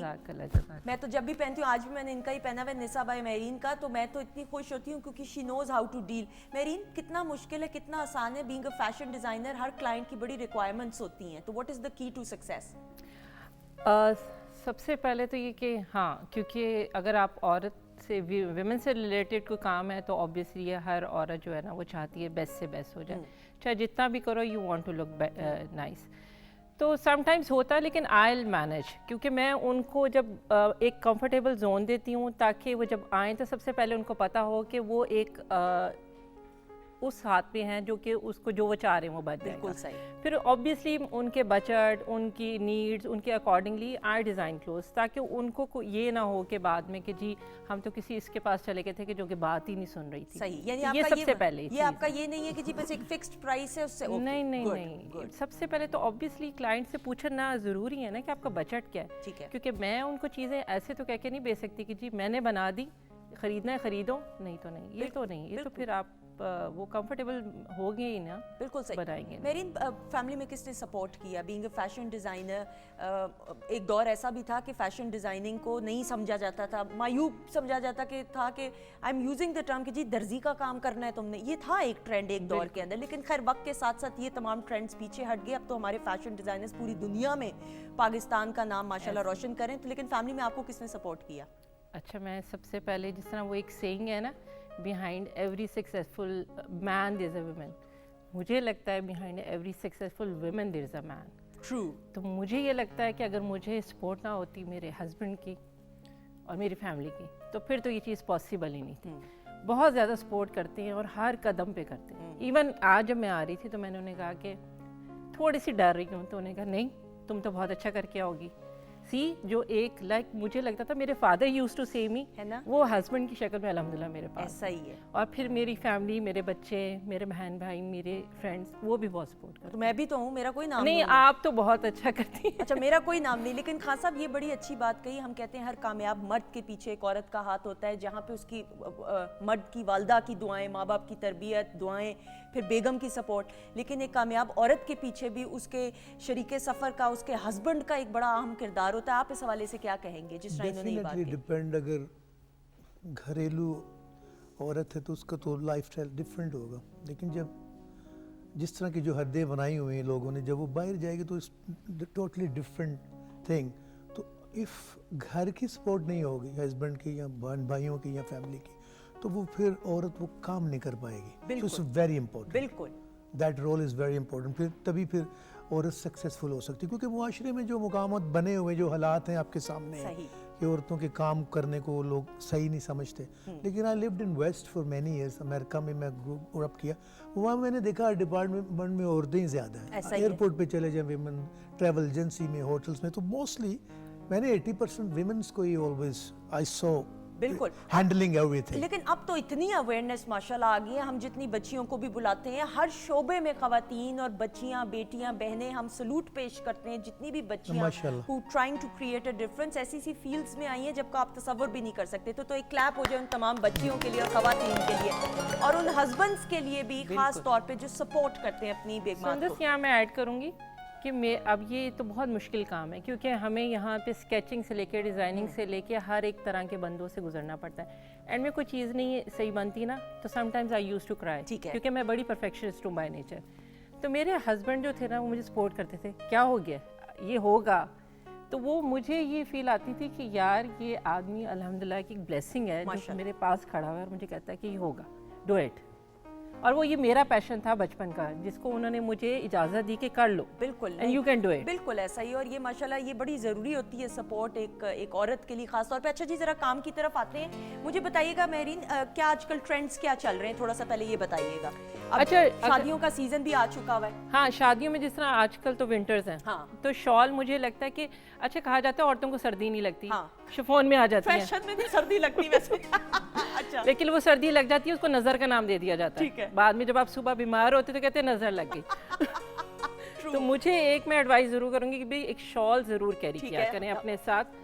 तो मैं जो इस तरह मैंने अपनी शॉल्स जो है ना उस तरह, खैर ये तो फॉर्मल शॉल्स है। ओह वाओ, दिस इज इसके- ब्यूटीफुल। इसको निकाल के जरा और दिखाएं। मैं मोस्टली हैंडमेड चीज़ें बनाती हूँ और प्योर मेरी अपनी इंस्पायरेशंस होती हैं, ठीक है। अपनी स्केचिंग, उससे अकॉर्डिंगली मैं ठीक है, ये देखिएगा जरा इसको। मैंने लेना भी था इसको, लेकिन ये कि पहनना था, लेकिन फिर मैंने कहा कि जरा बहुत खूबसूरत, दिस इज ब्यूटीफुल जी। ये इसका दीवाने खास के नाम से मेरी शॉल है बिल्कुल सही। और मैंने इसको दीवाने खास ही बना दिया। बहुत अच्छा। अच्छा मेरीन, अगर इस तरह की हम फॉर्मल शॉल पहन रहे तो इसका मतलब जोड़ा तो प्लेन होना चाहिए, हाँ, ब्लैक बिल्कुल। वेलवेट का। वो यही हुआ ना कि अगर आपने प्लेन लिया हुआ है कोई ड्रेस तो आपने एक खाली झुमके या कोई चीज़ पहन ली तो you are good to go. बिल्कुल सही। और कोई भी आप फंक्शन बड़ा एलिगेंटली आप अटेंड करके आ सकते हो और मेरी नजर आपको में- टेंशन नहीं होगी। और मेरी नज़र में इसके साथ हैवी ज्वेलरी पहनने की जरूरत नहीं। आपने ये शॉल पहनी, बिल्कुल। बड़े से झुमके जिस तरह इन्होंने कहा और बाल अच्छे से और हल्का सा मेकअप किया, you are good to go, that's it. Exactly. बिल्कुल सही। अच्छा जी, एक तो ये शॉल होगी, मैं साथ साथ इसको करती भी जाती इसी तरह ये भी इसमें है। अच्छा, ये मैं ना एक ये रवायत के नाम से ये मेरी शॉल है, हूँ। ठीक है, और इस पे मुझे जिस तरह मुझे बेसिकली एनिमल्स बहुत अच्छे लगते हैं, ठीक है। और तो उस पे फिर मैंने ये टच दिया उनको बनाने के लिए। ये है कि ये आप Excellent. इसको आप इस तरह यूज़ कर सकते हो कि अगर आपने छोटा फंक्शन यूज़ करना है तो आप थोड़ी ज्वेलरी कम पहन लोगे, यू कैन यूज़ इट। ठीक है। अगर आपने कोई वेडिंग अटेंड करनी है तो आप थोड़ी हैवी ज्वेलरी पहन लोगे। और ये डे टाइम के लिए भी बहुत अच्छी है, हाँ जी। लंचेस के लिए, डे टाइम जो शादियां आजकल हो रही है ना, आजकल दिन के टाइम पे भी फंक्शंस का इवेंट है होता, तो ये बहुत प्यारी लगेगी, beautiful and light and easy to carry. ये देखिएगा बिल्कुल लाइट है। इसको अगर आप इस तरह ले ना, इस तरह करके लेंगे जी। वैसे मैं तो इस तरह करके लेती हूँ, फिर अगर प्रॉपर हो ना ये देखिएगा, ये इस तरह कर। शॉल की एक अपनी ग्रेस है ना? होती है, हाँ, और मुझे लगता है shawl is way of communication as well. अब जिस तरह मेरी बेटी है ना, वो मेरी शॉल उठाएगी और वो जाएगी, फिर आगे से जब वो बाद में उसका दिल चाहेगा तो कहेगी मुझे शॉल दे दें। बिल्कुल सही। मैं अपनी नानी के शॉल के ऊपर पागल थी, अच्छा वाकई में। और फिर मुझे था कि मुझे ये शॉल मिल जाए। मुझे शॉल जो है ना वो टाइमलेस पीसेस लगते हैं कि इनके ये नहीं है कि ये अब फैशन आउट हो गया। बिल्कुल। और ये शॉल्स देखिएगा, ये डिफरेंट टाइप्स की हैं, और ये इसलिए आपको हम आइडिया दे रहे हैं कि आपको हम बता सकें कि आजकल चूंकि फंक्शंस का दौर है, वेडिंग वेयर्स हो रही है। अच्छा जी, ये बताइएगा इसका। ये मैंने थोड़ी रॉयल उसके ऊपर बनाई है कि अगर एक ब्राइड है वो लेना चाह रही है तो वो भी ले लेगी, अगर ब्राइड की अम्मा और उनकी कोई भी ग्रूम की मदर लेना चाह रही है तो वो किसी प्लेन जोड़े के साथ भी कैरी कर सकती है। बिल्कुल सही। अच्छा, क्या जरूरी है शॉल्स के साथ लंबी फ्रॉक्स पहनना या नहीं, शलवार कमीज एंड नहीं। ट्राउजर्स के साथ भी आप हाँ, पहन रहे हैं ना? बिल्कुल बिल्कुल। वो तो आपने अगेन वो कहते हैं कि fashion is what you buy और style is what you do with it. बिल्कुल सही। तो स्टाइलिंग तो आपने फिर अपने साथ उस तरह ही करनी है ना, फैशन के साथ। अच्छा समझे, अगर ये मैंने शॉल लेनी है तो अब आप मुझे बताइएगा कि शॉल पहनने का भी एक डेकोरम होता है ना, ऐसे नहीं सिर्फ पहननी होती कि शॉल पकड़ ली। Exactly. क्योंकि अगर आपने शॉल अच्छी तरह से ना ली तो वो सारी ग्रेस ही खराब हो जाती है। जैसे साड़ी आप पहनते हैं ना तो आपको थोड़ा सा ऐसे शोल्डर्स बैक, हमें बचपन से सिखाया जाता था when you wear a sari shoulders should be back, और थोड़ा ऐसे होना चाहिए, चाल आपकी अच्छी होनी चाहिए, एलिगेंट होनी चाहिए, वरना साड़ी की सारी ग्रेस खराब हो जाती है, वो फिर मजा ही नहीं आता। शॉल की तो अपनी बहुत ग्रेस है ना। आपने अगर थोड़ा सा अगर कोई ज्यादा काम नहीं करने तो हाथ में इस तरह बस पकड़ लें, लेकिन अगर आपने काम करने, जिस तरह मुझे लगता है कि आपने आपकी अपनी फंक्शन है और आपने काम करना, तो फिर आप हल्की सी यहाँ पिनिंग कर लें, बिल्कुल सही, इस तरह ठीक देखें है। आपकी जब ये पिनिंग हो जाती है ना, फिर हाथ जैसे मर्जी मूव करें। बिल्कुल सही, मैं बहुत अच्छी लग रही हूँ, मैं ये पहन रही हूँ, बस अब हो गया ये डन। ये देखिएगा, ये देखिएगा, दिस इज, एंड देन आपने ग्रेस के साथ इसको करिए, ये इस तरह नहीं चलना है। ये मैं आपको थोड़ी सी ना घरेलू टिप्स बता रही हूँ, आप कहेंगे कि ये जरूरी है बच्चियों को बताना, राइट? आप भी बिल्कुल। ऐड कर लें अगर कुछ ऐड करना चाहें। नहीं, मुझे ये था कि मैंने आपको ये बताया ना कि अगर आपका अपना फंक्शन है तो इसको पिनिंग ज़रूर करें प्लीज़, इस तरह करके, क्योंकि वो बाद में ही होता है कि शॉल इधर जा रही होती है, ड्रेस इधर जा रहा होता है, बाद में आप कह रही थी क्या चीज़ ले ली मैंने, मेरे से ली नहीं जा रही। बिल्कुल सही। शाहिद भाई आप क्यों सर हिला रहे हैं? आपने तो शॉल लेनी भी नहीं है। हाँ अच्छा, बाय द वे ये जो मेरे शूट में मैंने ये ग्रूम को शॉल पहनाई थी, ब्लैक वाली। ठीक है, कौन सी वाली? ये वाली? वो आपने मेरे ख्याल से इधर कहीं वो ब्लैक जो अच्छा, ये वाली वही जो, ठीक है, बिल्कुल सही। अच्छा, अब जरा ये ड्रेसेस का भी दिखा दीजिएगा, ये मैं जरूर दिखाना अच्छा, मेरा ये है कि मैं ना टेल से बड़ी इंस्पायर होती हूँ। ठीक है। ये वाली जो है ना, ये टेल ऑफ तैमूरी है, जो कि जब वो सारा से उसने प्यार किया था और फिर उसने उससे शादी की थी, जब उसने फतह किया था, और वो उसकी फर्स्ट वाइफ थी जिसके ऊपर सारी एडमिनिस्ट्रेशन की, तो उसके ऊपर मैंने इंस्पायर होके ये थोड़ी रॉयल सा ये अटायर बनाया था। दिस इज ब्यूटीफुल, ये सारा हैंडमेड हैंडमेड। अच्छा, और ये मैं आपको बताऊं, मुझे ना अपनी नानी की शॉल जो मैं कहती हूँ उसमें मरोड़ी वर्क था। ठीक है। वो उनका इंडिया का था। ठीक है। तो ये मैंने हाथ की मरोड़ी इसमें कराई अपने कारीगरों को बिठा के कि मुझे वो काम चाहिए जो मुझे बचपन में इंस्पायर करता था। तो मैं हैंडमेड चीज़ों के ऊपर ज़्यादा मेरी कलेक्शन है। अच्छा मेरीन, जिस तरह फॉर एग्जांपल ये भी हैंडमेड है, तो ये फिर बजटिंग के हिसाब से इसकी अगर एक फिक्स प्राइस है, लेकिन मेरा बजट थोड़ा कम है, तो फिर क्या आप इसमें एडजस्ट कर लेंगी इसी सारे सिलसिले को कि नहीं? बजट देखें, अब अगर आपका बजट हो एक कनाल का घर लेना है या आपने एक मरले का लेना है, तो थोड़ा सा तो डिफरेंस आता है। हैंडमेड चीज़ों की प्राइसिंग थोड़ी सी होती है, लेकिन वो इस तरह मैं एडजस्ट करती हूँ कि फिर हम कुछ काम ओमिट कर देंगे। फॉर एग्जांपल यानी ये समझेंगे 2-3 चीजें कम कर देंगे, लेकिन आप कर देंगी। हाँ, वो मैं बिल्कुल, कस्टमाइजेशन इज ऑलवेज डन। बिल्कुल सही। अच्छा, ये एक चीज़ है बड़े मज़े की, इंसान दुनिया में एक उसने वीट खाया और वो दुनिया में आ गया। सही। तो ये मैंने बेसिकली वो कंस्पिरेसी अपनी प्रेजेंट की इस जैकेट के थ्रू, कि जो वो मोर इन्वॉल्व था, द सरपेंट इन्वॉल्व था उसमें, शैतान को ले जाने में, और फिर वो वीट खा के दुनिया में आ गया। ठीक है। ये उस पर मैंने जैकेट बनाई, और दीज आर द सिंस जो गुनाह हम करते हैं और हम एवरीडे हम सीख करते हैं अल्लाह से फॉरगिवनेस, ये उस पे मैंने ये जैकेट प्रेजेंट की इस तरह। Okay, so every work has a okay, सही। इसका नाम है टेल ऑफ बशर। ओके, दिखाइएगा इंसान की और ये ज्यादातर दुनिया में आने की। ठीक है, ये आप ज्यादातर कहाँ पे रेकमेंड करेंगी पहनने के लिए? ये तो इवनिंग वेयर में भी पहन सकते हैं आराम से, है ना? ये मोस्टली अगर मैं करूँ तो वलीमा और बारात के लिए। बिल्कुल। और मैं अगर कहूँ तो डिनर्स के लिए भी, फॉर्मल डिनर्स के लिए, जो शादी के बाद नहीं फंक्शंस गैदरिंग्स होती हैं, 50 to 60 लोगों के लिए वुड बी परफेक्ट, ये परफेक्ट अटायर होगा। और ये बड़ा फ्यूजन सा बनाया, मॉडर्न, और शेरवानी मैंने बनाई है। सही, बिल्कुल सही, बिल्कुल सही।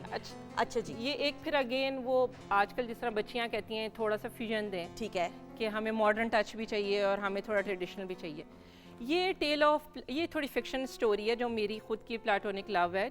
It's the love of the wolf for the moon. Okay, क्योंकि वो मून 14वीं की रात को हाउल करता है। ठीक है, सिंबॉलिक है ये। अच्छा, ये कहाँ पे मेरीन पहन सकते हैं इसको, कैसे आप करेंगे? ये तो अगर आप जीन्स के साथ करें तो आप एक छोटा फंक्शन, यानी कि आपका नॉर्मल कोई गैदरिंग अच्छी, उस पे भी आप पहन या सकते हैं। फन फेयर्स या कार्निवल। अगर आपने फॉर्मल करना होगा तो फिर आप वेलवेट वाले उसके बिल्कुल सही, बिल्कुल सही। एक्सीलेंट जी, एक्सीलेंट, ब्यूटीफुल। और ख़वातीन-ओ-ज़ात, हमने इसलिए ये सेगमेंट का एहतमाम खास तौर पे किया क्योंकि बहुत सारी बच्चियों की, लड़कियों की, आप सबकी फरमाइश आ रही थी कि जी फैशन के ऊपर अभी तक कोई सेगमेंट आपने किया नहीं, तो मेहरीन को हमने इसलिए बुलाया कि ज़रा आपको थोड़े से वेडिंग ट्रेंड्स भी बता दें, बहुत ज़रूरी है। अच्छा, डूज एंड डोंट्स क्विकली बता दें कि क्या पहनना चाहिए इस विंटर में, कौन से कलर्स इन हैं? अच्छा, आजकल जो कलर्स इन है वो मस्टर्ड, ठीक है, charcoal grey, brown is very much in, और डार्कर कलर्स लोग कहते हैं कि नहीं जी मेरा ये कलर है, लेकिन हर एक इंसान के लिए एक शेड है। ठीक है, आप ये मत कहें कि मैं ये कलर नहीं पहन सकती, आपके लिए वो उस कलर में कोई ना कोई शेड ज़रूर है। ठीक है। और विंटर्स में मैं तो वेलवेट की प्रेफरेंस, और अगर आपने वैसे रखना है तो राव सिल्क। ठीक है, लेकिन फिर मैं वही वाली बात जो मैंने पहले की थी कि लोग कहते हैं हमने शिफॉन पहना, तो अपने साथ शॉल ज़रूर कैरी करें। बिल्कुल सही, टू प्रोटेक्ट योरसेल्फ। बिल्कुल सही, and that will add more grace to the dress as well. बिल्कुल सही। Thank you so much Mehreen, pleasure having you जी। थैंक यू सो मच जी, ऑल द वेरी बेस्ट आपके फ्यूचर वेंचर्स के लिए। जीती रहे। Thank you so much. और खास साहब से गुजारिश करते हुए, रिक्वेस्ट करते हुए, खास साहब गजल सुन लें अगर हम। गजल गा लेते हैं, ठीक जी, ठुमरी फिर एंड पे करेंगे जी। किस तरह आएगा करार, करें शुरुआत।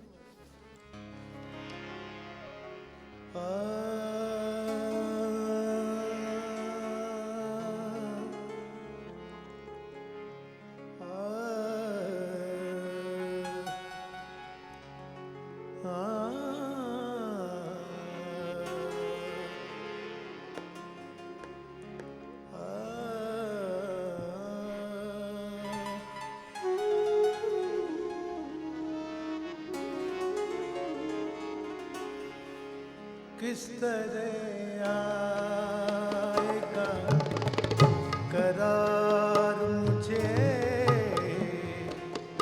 किस तरह आएगा करार मुझे।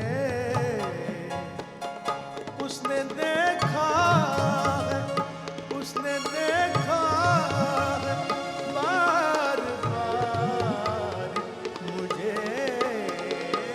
किस तरह आएगा करार मुझे।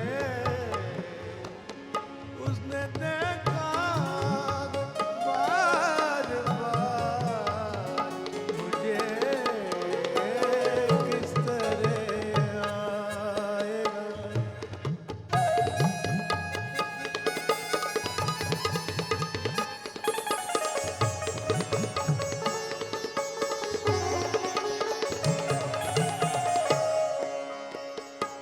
खो गया हूँ गमों के सहरा में।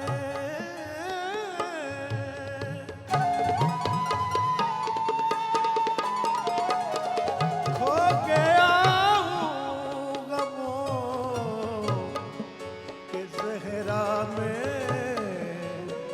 तू कहाँ है जरा पुकार मुझे। तू कहाँ है जरा पुकार मुझे। किस तरह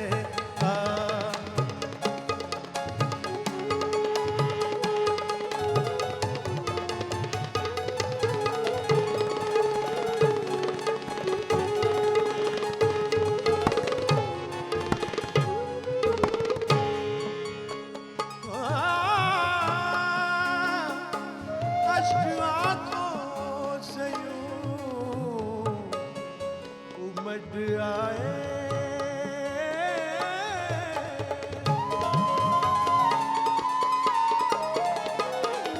अश्क आँखों से यूं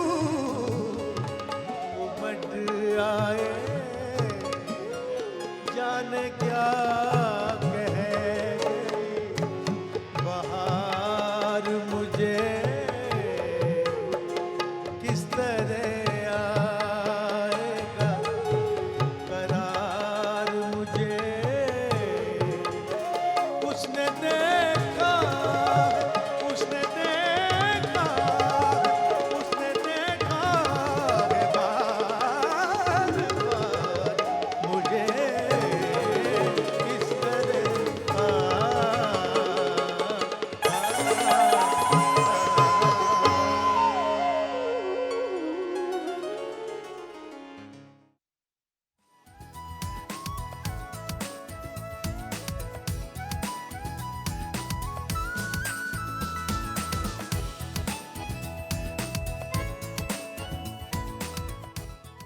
जी ख़वातीन हज़रात खुश आमदीद, वेलकम बैक वंस अगैन। और ब्रेक के बाद हमारे एक और जो नए मुअज़्ज़िज़ मेहमान हैं उनका भी तारुफ कराते हुए और ब्रेक पर जाने से पहले खान साहब की आवाज़ में उस्ताद शफ़क़त सलामत अली खान साहब की आवाज़ में खूबसूरत सी गज़ल हमने सुनी। खान साहब समा बांध दिया आपने, बहुत शुक्रिया, बहुत शुक्रिया।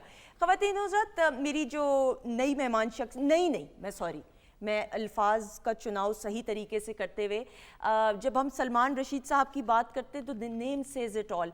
सलमान रशीद साहब सीनियर कल्चरल हिस्टोरियन हैं, रिसर्च स्कॉलर हैं, ट्रैवलर हैं और ये बड़े जाने हुए मंझे हुए, और सिर्फ जाने हुए मंझे हुए ट्रैवलर नहीं है, लेकिन मैं ये समझती हूँ कि ज़ाती तौर पे कि पाकिस्तान का शायद ही कोई कोना होगा जो सलमान साहब ने डिस्कवर ना किया हो, उसकी हिस्ट्री के बारे में ना जाना हो, और फिर किताबों की सूरत में उसको पब्लिश किया। सलमान साहब की 14 किताबें शाया हो चुकी हैं, इनका अपना यूट्यूब चैनल भी है, और मैं समझती हूँ कि जो पाकिस्तान टेलीविज़न नेटवर्क के लिए इन्होंने काम किया डॉक्यूमेंट्रीज़ के तौर पे, होस्टिंग के तौर पे, so the name says it all, we are lucky enough. मैं हमेशा चाहती थी इनका इंटरव्यू करूँ, क्योंकि मैं जो तजुर्बात होते हैं ना लोगों के, ख़वातीन और ज़ात एक्सपीरियंसेस होते हैं, उनसे सीखना चाहती हूँ। तो आज की जो ये नशिस्त है एज अ स्टूडेंट मैं सुनूंगी। हमारे साथ मौजूद हैं सलमान रशीद साहब। अस्सलाम वालेकुम। वालेकुम सलाम। सर कैसे हैं आप? मैं बिल्कुल ठीक हूँ। मैं अच्छी वाली शागिर्द हूँ कि बुरी वाली हूँ? अच्छी शागिर्द। कितनी वाली? बहुत अच्छी। 10 में से कितने मार्क्स? 10 में से 10 ले लो। ये हुई ना बात, कोई म्यूजिक नहीं मेरे लिए। Thank you so much, an honour. ख़वातीन और ज़ात, सलमान साहब की जो सफ़र है, जो करियर का रहा है काम के हवाले से, एक झलक आपकी नज़र। जी ख़वातीन और ज़ात, none other than Salman Rasheed साहब is here in the studio. Sir, thank you so much once again. Sir, the name says it all. आपका तो नाम ही काफ़ी है। अच्छा। आपका नाम जहाँ पे आ जाता है, जिस भी किताब पे पब्लिश हो जाए, वो तो ऑथेंटिक किताब होती है। लेकिन सर, मेरा पहला जो सवाल है एज अ स्टूडेंट आपसे पूछना चाहूँगी, सब ट्रैवलिंग का शौक कब पैदा हुआ पहली बार? रिवायती सी बात है, लेकिन है सच कि शायद कीड़ा बचपन से था, क्योंकि जब छोटा था तो एटलस, एक मॉडर्न स्कूल एटलस हुआ करती थी हमारे ज़माने में, मैं अर्ली 60s की बात कर रहा हूँ। सही। उसमें मैं नक्शे देखता था ना, तो मैं नक्शों पे बड़ी सैर किया करता था, और तो बस वो वहाँ से था। लेकिन फिर जब ज़रा मैं इंडिपेंडेंट हुआ, यानी तजस्सुस वो था। सब पहली बार कहाँ पे ट्रैवल किया, कहाँ की रिसर्च, और रिसर्च करके गए या बस ऐसे ही चले गए और कहा कि मैं जाके उधर देखूंगा कि क्या है? पहले तो ऐसे ही जाया करता था, क्योंकि मुझे तो रिसर्च का तरीका भी नहीं पता था कि कैसे करते हैं। अच्छा ठीक है, पहली बार कहाँ ट्रैवल किया? वो तो खारियाँ के आसपास ही, जो मसलन रोहतास, ये और चेलियाँ वाला मॉन्यूमेंट जहाँ अंग्रेज़ों और सिखों की जंग हुई थी। ठीक। सॉल्ट रेंज बनी ना ये तो? सॉल्ट रेंज बनी या नहीं? ये खारियाँ के पास है। मुझे आ गई समझ, बिल्कुल सही। नहीं लेकिन सर उसके बाद ये तो चले हो गया, उसके बाद प्रोफेशनली इसको जब आपने अच्छा हाँ, प्रोफेशनली जो है वो जब मैं फ़ौज छोड़ के मैं चला गया कराची एक नौकरी करने के लिए, तो वहाँ वो ज़रा आज़ादी थी, 2 दिन का वीकेंड भी हुआ करता था, तो वहाँ मैं बहुत घूमा करता था। और मुझे एक साहब ने, अभी मुझे साल ही हुआ होगा कराची में, आसपास तो मैं कराची के जा के ठट्ठा के पास, मसलन ठट्ठा बहुत एक्सप्लोर किया, मकली का कब्रिस्तान, वो देखता सारा कुछ था, लेकिन पता कुछ नहीं था कि है क्या। ठीक है। एक साहब ने मुझे कहा कि इत्थे दुनिया का सब तो बड़ा किला है, और ये वो उन्होंने मुझे बताया। तो मैंने कहीं खोज लगानी शुरू की, पूछा पाछा, लोगों ने कहा जी वो उधर चले जाओ, JM सैयद का जो गांव है सन, उसके ऑपोजिट पहाड़ों के अंदर है वो। तो वो पहली जो मैंने किसी चीज़ की खोज के लिए मैं गया ना, वो ये था रनीकोट का किला। ओके। और उस वक्त भी कुछ नहीं पड़ा हुआ था। ठीक है। वो जब 2-3 दफ़ा देख लिया, बल्कि ज़्यादा दफ़ा, तो किसी ने, एक दोस्त ही अब मेरी, तलत रहीम, वो उसमें होती थी PTDC में, उसने मुझे कहा कि ये लिख दो हमें कहानी जो तुम सुना रहे हो। तो वो मैंने फिर लिखने के लिए कुछ थोड़ी सी रिसर्च करनी पड़ी। ठीक है। तो वहाँ से फिर सिलसिला हुआ। सर जब आपने फिर जिस दौर में स्टार्ट किया, ट्रांसपोर्टेशन का, रिसोर्सेज का बड़ा एक वो होता होगा, एक हेजिटेंस भी होती होगी या इश्यूज भी होते होंगे, तो ट्रैवल कैसे किया करते थे आप? एक तो इतना मैं कोई अमीर नहीं था, एक थकी हुई सी कार थी मेरे पास, उसके साथ मैंने बड़ा जुल्म किया। थकी हुई क्या, चल रही थी तो फिर सही थी, चल रही है। ठीक है। लेकिन उसे बड़ी जगह घसीट के ले गया मैं। सही। लेकिन ये जो जैसे रनीकोट था ना, जब पहली बार जाना था तो वहाँ हमें तो उन्होंने बताया ना, और बात भी सही थी कि सड़क से, सन के पास से जो सड़क गुजर रही है, जिसे अब इंडस हाईवे कहते हैं, उधर से रनीकोट तक 32 किलोमीटर है। ठीक है। और वो सारा रेगिस्तान, रेतला था। बिल्कुल सही। तो कार तो उसमें नहीं जा सकती थी। तो एक दोस्त और मैं, हम पैदल गए 32 किलोमीटर। 32 किलोमीटर। और वो चूंकि रेगिस्तान था, तो पहली बार तो खैर हम बड़े खजल हुए और पहुंच भी नहीं सके। और रात को बारिश भी शुरू हो गई, अब आसमान पे एक तारा भी नहीं दिख रहा था। वो चूंकि मैं मैप रीडिंग का फ़ौज से सीख के आया हुआ था, तारों से भी नेविगेट कर लेता था। तो हम, मतलब हमारे पास कुछ नहीं था नेविगेट करने को। हमने 22 घंटे मतवातर हम चले वापस सड़क पे पहुंचने के लिए। 22 घंटे? तो सब बैकपैक था, कोई खाने पीने का कुछ कोई? वो हम तो यही सोच के कि गैजेटियर में, बल्कि गैजेटियर में भी और बर्न्स की किताब में, अलेक्जेंडर बर्न्स की वॉयज ऑन द इंडस, उसमें भी जिक्र था इसका, लेकिन गैजेटियर में शायद लिखा था कि 7 मील है। हम दोनों बिल्कुल जवान थे, 28, 26 साल। तो वो हमारा तो ख्याल था 7 मील है तो 1.5 घंटे की गल है। वो निकला जाके मतलब 20 मील, 32 किलोमीटर। सर कहते हैं कि एक डेजर्ट्स के अंदर, then correct me if I am wrong, आप हेलुसिनेट भी करना शुरू हो जाते, मिराज अंग्रेजी का एक लफ्ज़ है, आपको नजर आना शुरू हो जाता जो नहीं हकीकत में होता। तो कहीं ये नौबत तो नहीं अल्लाह ना करे आई कि आपको कोई हेलुसिनेट या कुछ नजर आना शुरू हो जो हकीकत में ना हो, जो when you are tired and when you don't have enough food as well? नहीं, ये तो नहीं हुआ, क्योंकि सुबह से ही बादल थे। ठीक है। तो वो गर्मी इतनी नहीं थी और हमारे पास सिर्फ 1 लीटर पानी था 2 बंदों के लिए। अच्छा। और 1 दर्जन किन्नू थे, बस यही कुछ था। किन्नू क्यों थे रखे हुए? किन्नू क्यों रखे थे? वो सॉर्ट ऑफ रिहाइड्रेशन के लिए। अच्छा ठीक है, बिल्कुल सही। कुछ खाने की रोटी रख लेते साथ में? काहे की? मजाक भी जरूरी है ना। अच्छा सही सर, मैं सॉरी, मैं मजाक भी साथ साथ करूंगी आपकी इजाजत से। ठीक है, बिल्कुल सही सर। तो ये सर देन वक्त के साथ साथ हमने देखा फिर इंटरनेट आया, research was easier do you think, या आपको लगता है कि मेहनत कम करनी पड़ती है अब और रिसर्च इजीली हो जाती है? थोड़ा सा इस हवाले से भी बात करते हैं। ये इंटरनेट आने से ना अब हर कोई एक दानिश्वर बन गया और अब इंटरनेट के ऊपर जो फजूल की बातें आपको मिलती हैं ना, वो बहुत ज़्यादा हो गई हैं। देखिए, पहले आपको बड़ी मेहनत करनी पड़ती थी। मतलब मैंने वो जो डिपार्टमेंट ऑफ आर्कियोलॉजी कराची में जो लाइब्रेरी थी उनकी, उसमें मैंने जिस तरह दीवाना वार बैठ के पढ़ा है ना, मैं दफ्तर से फुट के पढ़ता था। लोग कॉलेज से फुट के पता नहीं कहाँ जाया करते थे क्या करने, मैं नौकरी से फुट के जाके वहाँ किताबें पढ़ा करता था। इतना जुनून था? कोई जुनून, जैसे बंदा कोई ड्रिवन नहीं होता। तो that's a good thing है कि सब पाकिस्तान का कोई ऐसी जगह जो एक्सप्लोर करना या जिसके बारे में जानना रह गया हो, या कोई ऐसी जगह जहां बार बार दिल किया हो जाने का? बलूचिस्तान। और बलूचिस्तान में जैसे ये खारान, वाशोक, ये 2 जगह मैं खारान गया हूँ एक दफ़ा बहुत साल पहले, लेकिन सिर्फ खारान।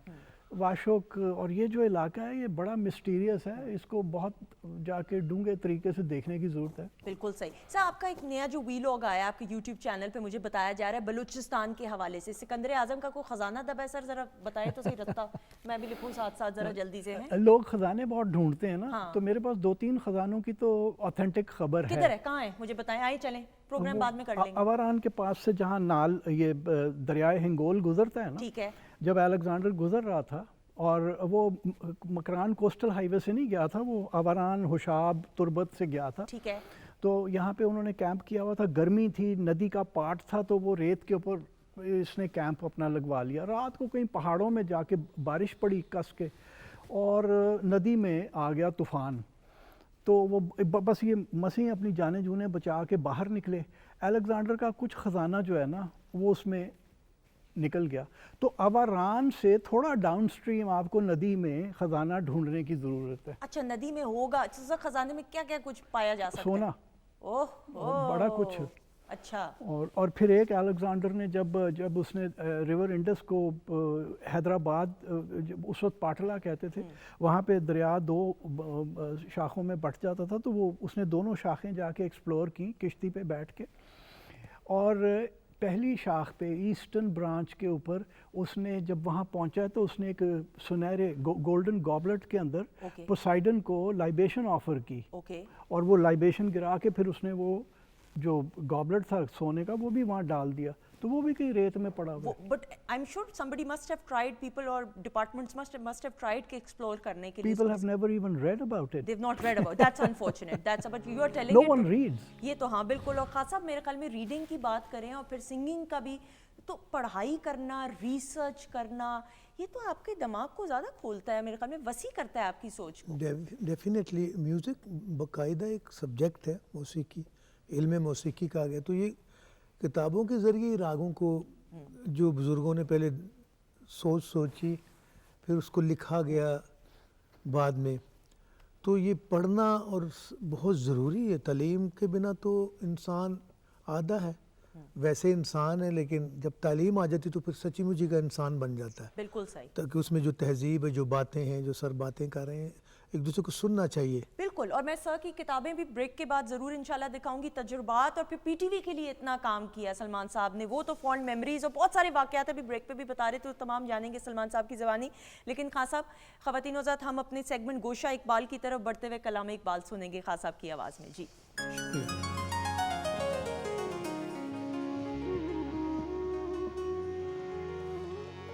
ये कंपोजिशन मेरे फादर उस्ताद सलामत अली खान साहब की है।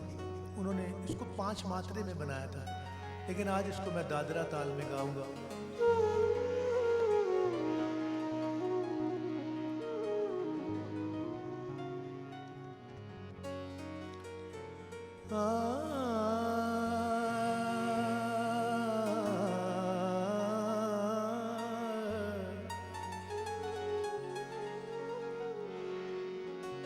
सितारों से आगे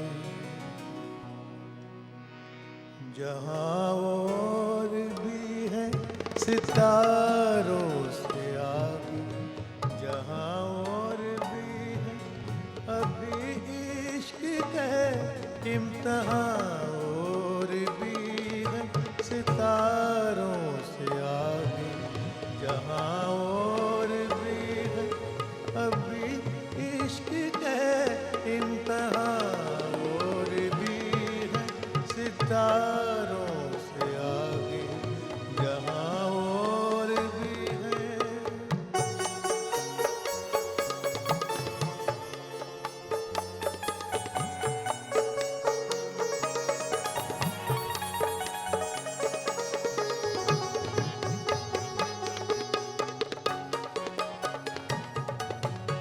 कनायत न कर आल में रंगो पर,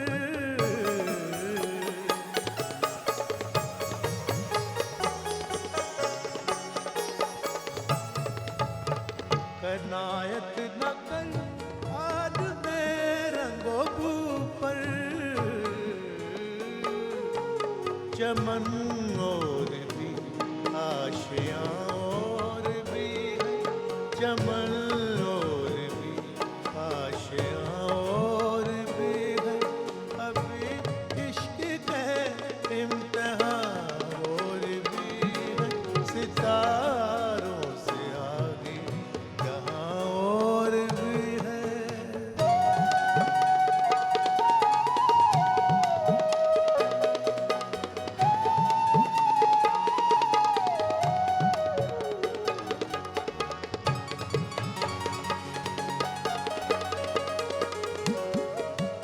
तू शाही है, परवाज़ है, काब तेरा,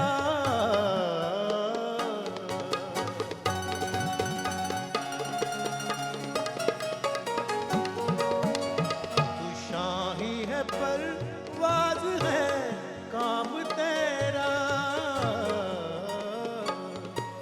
तेरे सामने आसमां और भी है, तेरे सामने आसमां और भी है, अभी इश्क के इम्तिहान और भी है, सितारों से आगे जहां और भी है।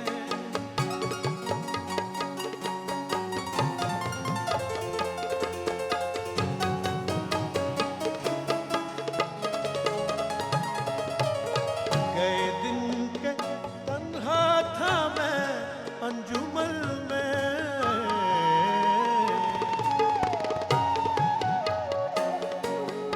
गए दिन के तन्हा था मैं अंजुमन में, यहाँ अब मेरे राज़दां और भी है, यहाँ अब मेरे राज़दां और भी है, अभी इश्क के इम्तिहान और भी है, सितारों से आगे जहां और भी है।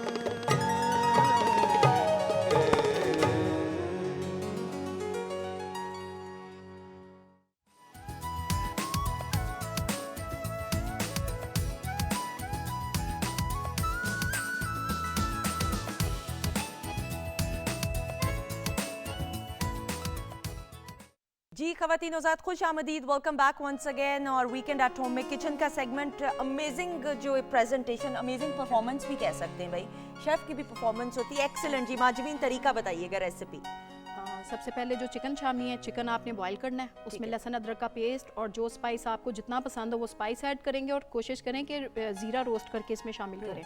उसके बाद है आपने दाल बॉईल की, उसमें भी थोड़े से स्पाइस ऐड करेंगे। उसके बाद इसको अच्छी तरह हम चॉपराइज कर लेंगे।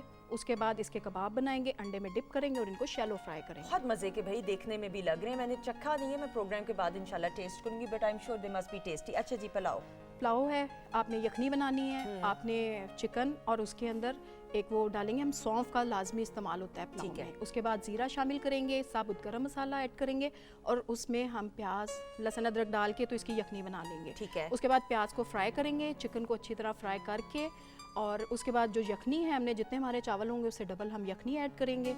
चावल ऐड करके दम लगाएंगे। हरी मिर्चें शामिल कर लें, आपको पसंद है, दही थोड़ा शामिल करें और आप इसको रायते और सैलेड के साथ सर्व करें। बिल्कुल से। और ड्रिंक की भी क्विकली रेसिपी ड्रिंक बता आपको दें। पता है कि आजकल सिट्रस सीजन भी है, माल्टे, मौसमियाँ, सारी जी बिल्कुल। आपने ऑरेंज जूस जो है वो लेना है 2 गिलास।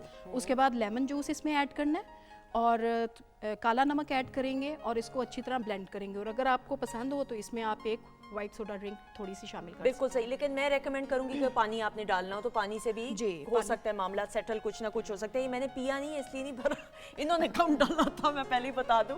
ये मैं प्रोग्राम के बाद टेस्ट करेंगे। Thank you so much, well done जी, वेल डन। और हमारे साथ हमारे मौजूद मेहमान मौजूद हैं। खास साहब की आवाज़ में हमने कलाम इकबाल भी सुना और सलमान रशीद साहब भी मौजूद हैं हमारे साथ। सर फिर देन ऑब्वियसली पीटीवी के साथ जो एक सफ़र रहा, सर उसका आगाज़ 98 में हुआ और 1 साल तो पहले एक सीरीज़ चली, तो सर कहाँ कहाँ पे फिर टूर्स किए? वो जो सीरीज़ 1 साल चली 98 में पीटीवी पे, उस पहली वाली का नाम था नगरी नगरी घूम मुसाफिर। Okay, wow.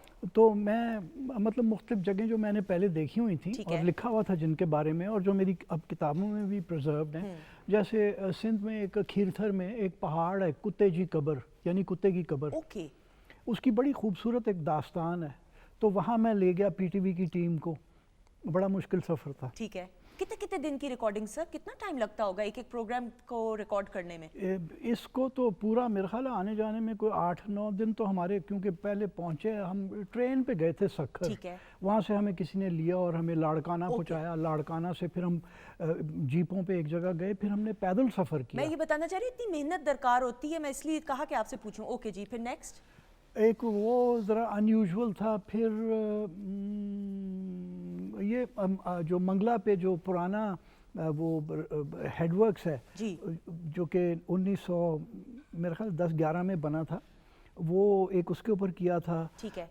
इसी किस्म के अनयूजुअल से। और सर फिर दूसरी सीरीज जो की थी, एक तो 98 से 99 तक पीटीवी पे नश्र की गई, चलाएगी, फिर जो दूसरी सीरीज थी वो which year was it sir? That was 2001। Okay. और वो उसका टाइटल था सिंधिया में सिकंदर।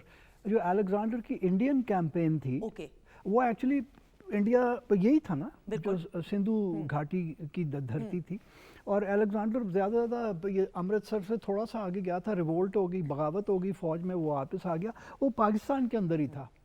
तो वो बाजौड़ से लेके ग्वादर तक हमने उसको फॉलो किया। सही, बिल्कुल सही। तो ये यानी ये सारा रहा सर ना। इतने सारे वाकयात होंगे, इतनी सारी चीज़ें जो आपने विटनेस की हो, बहुत सारे वाकयात, लेकिन सम इंटरेस्टिंग थिंग्स, कोई ड्रोनी चीज़ कोई पता चली हो, कोई और सादा ज़बान में ना, मैं ड्रोनी वाला लफ्ज़ इस्तेमाल करूँ, किसी जगह के बारे में कहा हो कि यहाँ पे कोई भूत भी होते हैं, यहाँ पे फ़लाँ चीज़ होती है, and you witnessed it as well, या फील की हो आपने, प्लीज़ बताइएगा। अच्छा, वो जो कहा ना कि यहाँ भूत होते हैं, टिल्ला जोगिया में जिन होते हैं, वहाँ मैं को 150 दफ़ा जा चुका हूँ, वहाँ कुछ नहीं है। लेकिन 2010 में मैं सांगड़ में था, सिंध में। ओके। तो वो मुझे उन्होंने कहा कि जी वो रेस्ट हाउस तो हुआ नहीं, मैं जिस ऑर्गेनाइजेशन के लिए काम करने गया था, ठीक है, तो हमने आपका दफ्तर में रख दिया। मैंने कहा ठीक है, रात ही सोना है। तो थोड़ी 9 बजे आके मुझे कहते हैं नहीं जी नहीं, वो रेस्ट हाउस हो गया, चलें आपको वहाँ ले चलते हैं, वो ज़रा बेहतर है, एयर कंडीशनर है वहाँ पे। सही। मार्च का महीना था। तो रेस्ट हाउस के हम गेट पे पहुँचे, तो मैंने कहा ओए ये तो एडम्स फैमिली का घर है।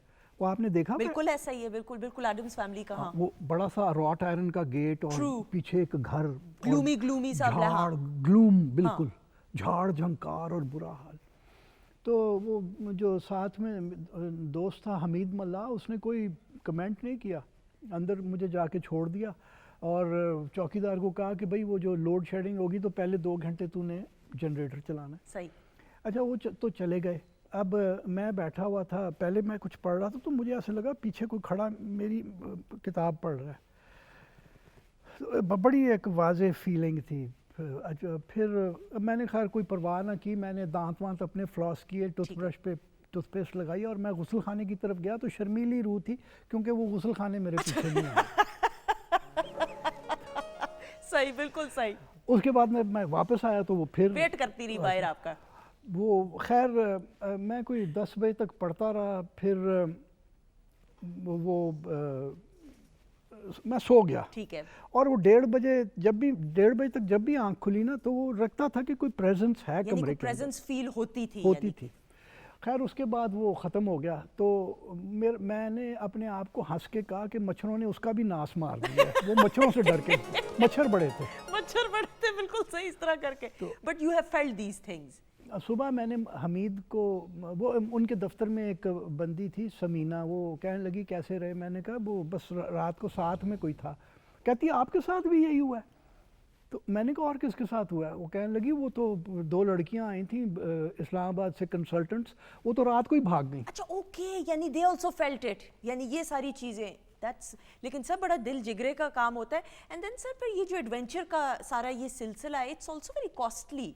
एक बड़ा आपको फाइनेंशियली भी इंडिपेंडेंट होना पड़ता है। तो सर फिर वो सिलसिला किस तरीके से हुआ वक्त के साथ साथ? आपने स्टार्ट तो कर दिया, जुनून भी था, एटलस भी देखा करते थे, एक था आप जॉब छोड़ के तो बैठ जाया करते थे लाइब्रेरी में, किताबें पढ़ते रहते थे, यू वांटेड टू लर्न मोर।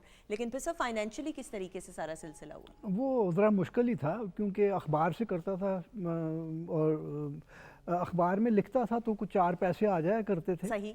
उसके बाद जब ज़रा मैं पक गया ना तो फिर मुझे स्पॉन्सरशिप्स मिलनी शुरू हो गई। ये जो अभी आपके हाथ में किताब है ये स्पॉन्सर्ड है। एक्सीलेंट, वाओ सर, ये इसके बारे में भी साथ साथ जरूर, this is such an authentic, it's a treat actually. Deosai के बारे में है सर? ये देवसाई के बारे में है और एंशिएंट ज्योग्राफी से शुरू किया, हिस्ट्री में क्या कुछ जिक्र है और फिर ये कि यहाँ पे भूरा रीछ है जिसे तिब्बतन ब्राउन बेयर कहते हैं। वो भूरा रीछ एंडेंजर्ड था तो 2 मेरे तरह के पागल बंदे थे, एक डेंटिस्ट था उसका नाम है बल्कि अनीसुर रहमान, सही, और एक इंजीनियर है वकार जकरिया। ये उन्होंने यहाँ पे इन रीछ बचाने की वो की। ये मेरे दोस्त नदीम खावर की तस्वीरें हैं सारी। अच्छा ओके। सारी फोटोग्राफी नदीम खावर की ये आप देखें कितनी खूबसूरत तरीके से कैप्चर हुई हुई है। खान साहब आप भी देख रहे हैं, दे ब्यूटी, और ये सब नेचुरल। सर मैं यहाँ पे आप अपनी बात ज़रूर मुकम्मल कीजिए, लेकिन फिर सब पूरे पाकिस्तान में ट्रैवल भी किया, किस किस तरीके से आपने कुदरती नज़ारों को इंजॉय किया, सीनिक व्यूज़ ब्यूटीफुल जो है सर वो भी बताइएगा प्लीज़। वो तो पता नहीं कैसे बंदा एंजॉय करता है लेकिन वो अंदर आपके समा जाते हैं, they become a part of you. तो वही एक एंजॉयमेंट है। और फिर देखिए एक चीज़ होती है कि उस वक्त तो बड़ा मुश्किल सफ़र होता है। देवसाई 14,000 फुट बुलंदी पे है और हवा ऑक्सीजन कम है तो बंदा थोड़ा सा स्ट्रेन भी करता है। लेकिन जब आप बाद में सारी चीज़ें सोचते हैं ना तो वो असल जो लुत्फ़ है वो तब शुरू होता है। सही sir, it must be a difficult question, लेकिन कोई एक ऐसी जगह, I know it's a hard question, लेकिन कोई एक ऐसी जगह जहाँ पे आप इतने मेस्मराइज होगे कि आपका दिल नहीं किया, और हो सकता है आपने उसका जो दौरानिया जगह का रखा हो 2 दिन का या 3 दिन का, बट आपने ज़्यादा देर क़याम किया कि यू वांटेड टू एंजॉय, या आप उधर रहना चाह रहे थे, कोई एक ऐसी जगह? वो देवसाई था एक्चुअली। और वैसे टिल्ला जोगियाँ भी, ये झेलम में पहाड़ी है। बिल्कुल बिल्कुल। यहाँ देवसाई तो चूंकि दूर था तो एक ही दफ़ा जाके लंबा बंदा रह लेता था और मतलब लटका लेते थे आप काम के, यार 2-4 दिन और गुजार लें यहाँ पे। टिल्ला जोगियाँ का ये है कि वो नज़दीक है और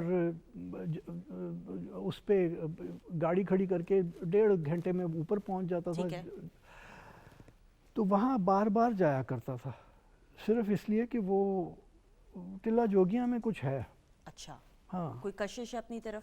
हाँ कुछ है, कोई वहाँ पे कोई निर्वाण होने का होता है चक्कर, बंदा पहुँच जाता है कहीं। सही, so that was the one place. Sir K2 भी आप गए, लेकिन चीन वाली साइड से मुझे ये बताया जा रहा है, मेरी ज़रा इस्लाह कर दीजिएगा जहाँ पे, and that's a very unique destination कि आप उधर पहुँचे, तो सर वो तजुर्बा, वो एक्सपीरियंस। वो तजुर्बा उसका ऐसे है कि वो मेरी जो किताब है दी एप्रिकॉट रोड टू यारकंद, हाँ, ये है मेरे पास, जिसको उर्दू में भी मैंने खुद ही ट्रांसलेट किया हुआ है। ये बल्ती लोग जाया करते थे शिगर वादी से यारकंद, तो मैं उस सफ़र पे गया था। ठीक है।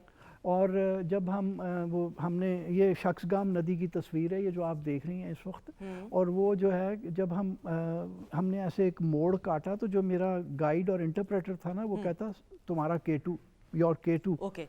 वो अंग्रेज़ी बोलता था या वीगर अपनी या चाइनीज़ बोलता था। तो अब मैं खड़ा होकर कितनी देर ना देखता रहा, क्योंकि वो सुबह 10 साढ़े 10 का वक्त था। सही। और अल्ट्रा वायलेट हेज़ बहुत ज़्यादा थी, हेज़ और अल्ट्रा वायलेट लाइट बहुत ज़्यादा थी। तो फिर हम चल पड़े, तो मुझे कहता तस्वीर नहीं खींचोगे? तो मैंने कहा ये तस्वीर it's going to be a snapshot, look at the haze and the blue light. तो कहता है you are never going to come back again and you will regret not having taken this picture. तो मैंने एक तस्वीर खींची। सही। और वो इस किताब के अंदर है। It's inside. ओके, अच्छा ये मुझे ये एकदम से मैंने बाकी पिक्चर्स तो ज़्यादा नहीं देख सकी, मुझे ये बड़ी मेस्मराइज कर रही है पिक्चर। ये अगर आप ये पनमा ग्लेशियर के ऊपर है। Look at this looks like, जिस तरह खासा भी कहेंगे जैसे पेंट की हुई है खासा, पिक्चर परफेक्ट। मैं इनको कहूँगा सुरों की तरह सुर बिखरे हुए है ना। बिल्कुल सर, थोड़ा सा इसके बारे में भी, लोकेशन के बारे में बताते हुए। ये जो है ना, ये कैंप ग्राउंड है शिंग चकपी। शिंग चकपी बल्ती ज़बान का लफ्ज़ है जिसका मतलब है लकड़ी साथ लेके आओ। यहाँ बालन नहीं मिलता था ना, और पहले ज़माने में जो बल्ती लोग गुजरते थे तो इधर से जाया करते थे। और यहाँ पे गॉडविन ऑस्टन, जिसके नाम पे K2 को भी कुछ अर्सा गॉडविन ऑस्टन कहा गया, उसने भी यहाँ पे कुछ रातें कैंप किया था। सही। अगस्त 1861 में। ठीक है। तो बड़ा मुश्किल सा कैंप ग्राउंड है, क्योंकि पानी भी साफ़ नहीं है और लकड़ी भी नहीं है। तो लेकिन जगह ड्रामाई है, बड़ी ड्रामाई है। बिल्कुल सही। सर नाउ यूट्यूब चैनल के बारे में भी बात करते हुए, आपका यूट्यूब चैनल, हम वीलॉग्स देखते हैं, there so much information and with your name in it, तो ऑथेंटिसिटी तो परफेक्ट हो जाती है। सर अब जो बच्चे बच्चियां भी ये शौक़ रखते हैं और इसको करियर के तौर पे भी, एक शौक़ हो गया, पैशन भी, लेकिन अगर करियर भी और प्रोफेशन भी बनाना चाहें तो सर क्या डूज एंड डोंट्स हैं? What does it take to be a good vlogger and a traveller and a researcher? To be travel vlogger, एक तो लोग अब हर कोई जाता है कहीं ना कहीं जाके, ये जी बड़ा अच्छा नज़ारा है, ठंडी हवा, गर्म पानी वगैरह टाइप कर लेते हैं। But if you want to put some substance in your work, you have to read and read and read. बहुत ज़्यादा पढ़ना पड़ता है। आपके पास अगर इल्म नहीं है तो आप किसी जगह के बारे में कोई सब्सटेंटिव बात नहीं कर सकते। तो वो मेरा ख्याल है कि पढ़े बगैर आप जिस तरह का मैं वीलॉग कर रहा हूँ वो अनफॉर्चुनेटली कोई और नहीं कर रहा। कोई और नहीं कर रहा। यानी सिर्फ ये नहीं है कि कैमरा पकड़ के तो आपने जगह को कैप्चर कर लिया, उसके बारे में नॉलेज भी होनी चाहिए, नो हाउ होगी तो आप उसको इस तरीके से लोगों तक पहुंचा सकेंगे। ये बड़ी जिम्मेदारी का काम है। शौक और पैशन तो अपनी जगह, लेकिन सर मैं ज़रूर एक और सवाल करते हुए बिफोर वी वाइंड अप, अब आप बलूचिस्तान की तरफ दोबारा जा रहे हैं इंशाल्लाह? आपको कैसे पता चला? सर मुझे बस बताया किसी ने ना, ऐसे इधर से कोई आया और बता दिया। नहीं वो वाली रूह नहीं है, ये मजाक चल रहे हैं भाई, मैं टीचर है मेरे, मैं इनसे सीखती हूँ बहुत कुछ। सर खजाना तो नहीं ढूंढने जा रहे? नहीं खजाना नहीं, और खजाने ढूंढने जा रहा हूँ ना। वो जगह जो नहीं देखी हुई, ये दोस्त ने कहा कि यहाँ पे एक चट्टान के ऊपर कोई पुरानी तहरीर है किसी और स्क्रिप्ट के अंदर, तो मेरे लिए तो वो भी खजाना है ना। वो मतलब तहरीर से मुराद कोई इंस्क्रिप्शन है, रॉक इंस्क्रिप्शन है। Okay excellent. तो मैं तो उस मामले में जाहिल हूँ, लेकिन शायद कुछ देख के पता तो चले कि स्क्रिप्ट क्या है। That has not been yet discovered, maybe is the right word, right? Yes, it has not been discovered by any scientist. Any scientist, all right. बिल्कुल सही सर। तो फिर ये आपका सर बिल्कुल सही। Thank you so much. It was a pleasure having you as always, and all the very best for your vlogs as well. और आपकी ये वाली vlog मैं जरूर देखूंगी। और खजाने का जरा नक्शा बता दीजिएगा सर, कितना दूर है? कोयटा से दूर है? कहाँ पे है ये? हाँ खारान में। नहीं वो खजाना जो है हमने जो पहले वो कराची से आना पड़ता है, आवारान। अच्छा मैं यहाँ लाहौर से कराची जाऊंगी पहले? हाँ ठीक है। मोटरवे से चली जाऊँ? हाँ मोटरवे से। ठीक है। उसके बाद क्या करना है? फिर उसके बाद लसबेला जाना है। ठीक है। फिर और लसबेला से मगरिब को आवारान, तुर्बत वाली सड़क पे पड़ जाना, अब सड़क है, पहले ज़माने में सड़क नहीं होती थी। ठीक है, मुझे लग रहा है मैं चली तो जाऊंगी, वापस आना मुश्किल होगा। Thank you so much, on a lighter note that was, thank you so much, all the very best जी। और खान साहब का भी शुक्रिया अदा करते हुए, thank you so much Khan साहब, it's always a treat to have you. माजिबीन का शुक्रिया अदा करते हुए ख़वातीन हज़रात आपका बहुत बहुत शुक्रिया। और ख़वातीन हज़रात किताबों से दोस्ती कायम रखें, ये आपके बेहतरीन दोस्त होते हैं। और अपने बच्चों में भी ये शऊर बेदार करें, अवेयरनेस करें कि ज़्यादा से ज़्यादा किताबें पढ़ें ताकि उनमें नॉलेज आ सके, नो हाउ आ सके और वो बाशऊर शहरी बन सके। अपना बहुत सारा ख्याल रखिएगा। खुदा हाफिज़ हमारी तरफ से। लेकिन जाने से पहले खान साहब की आवाज़ में खूबसूरत सी, खान साहब काफ़ी जी मैं ठुमरी पेश करता हूँ। प्लीज़। किताबों से बात यही, मुझे फ़रद शहजाद साहब का एक शेर याद आया। प्लीज़। उजाले इस कदर बेनूर क्यों है, उजाले इस कदर बेनूर क्यों है, किताबें ज़िंदगी से दूर क्यों है। अरे वाह वाह। एक किताब ही जो रहनुमाई करती है, उस सर की बातों ने मुझे इतना मेस्मराइज कर दिया कि मैं खुद इस चीज़ को बड़ा पसंद करता हूँ। मैं ट्रैवल करता हूँ, ये ओल्ड फोर्ट्स एंड एवरीथिंग। ये स्क्रिप्ट है सर, आप ज़रूर करें, हमारी दुआएं आपके साथ। That should be come up front for the people. मैं ठुमरी खमाज पे ख़त्म करता हूँ प्लीज़। मोहसिन जफर साहब का शुक्रिया अदा करते हुए। एंड मेरा ग्रेट ऑनर है कि सलमान साहब हम इनको देखने वाले बैठे, इनकी नज़र करता हूँ बस। और इन्हीं के सब्जेक्ट पे ये ठुमरी के वर्ड हैं, नदिया किनारे मोरा गाँव।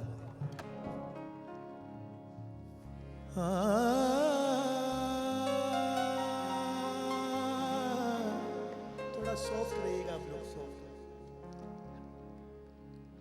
साजन वो दिन का हुए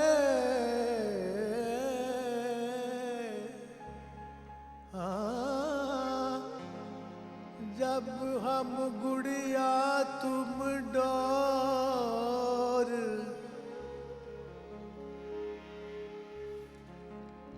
चली हवा ऐसी, ना गुड़िया रही ना डोर।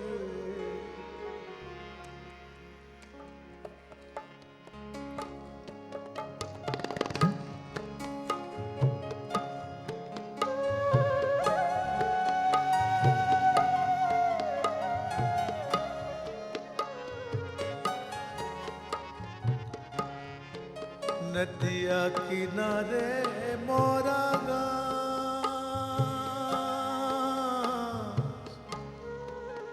नदिया किनारे मोरा गाँव,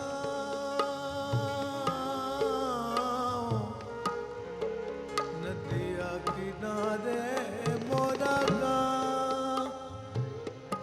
अरे नदिया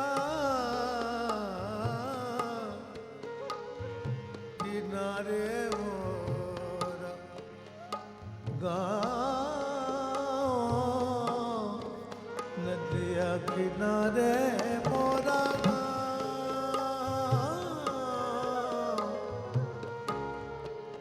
आओ जी मोरे सवरिया,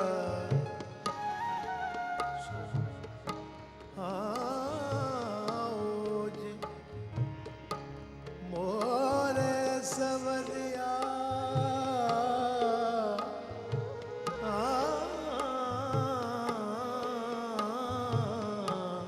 नदिया किनारे मोरा गाँव।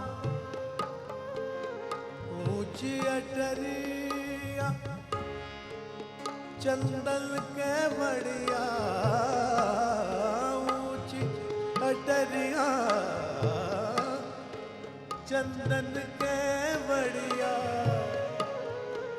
ओ मेरा है सकीना नाम,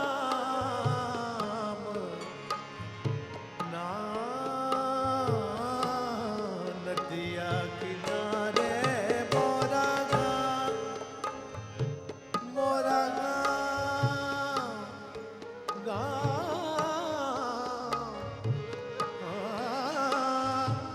लकड़ी जली जल कोयला भैयो, ओ कोयला जले भैया।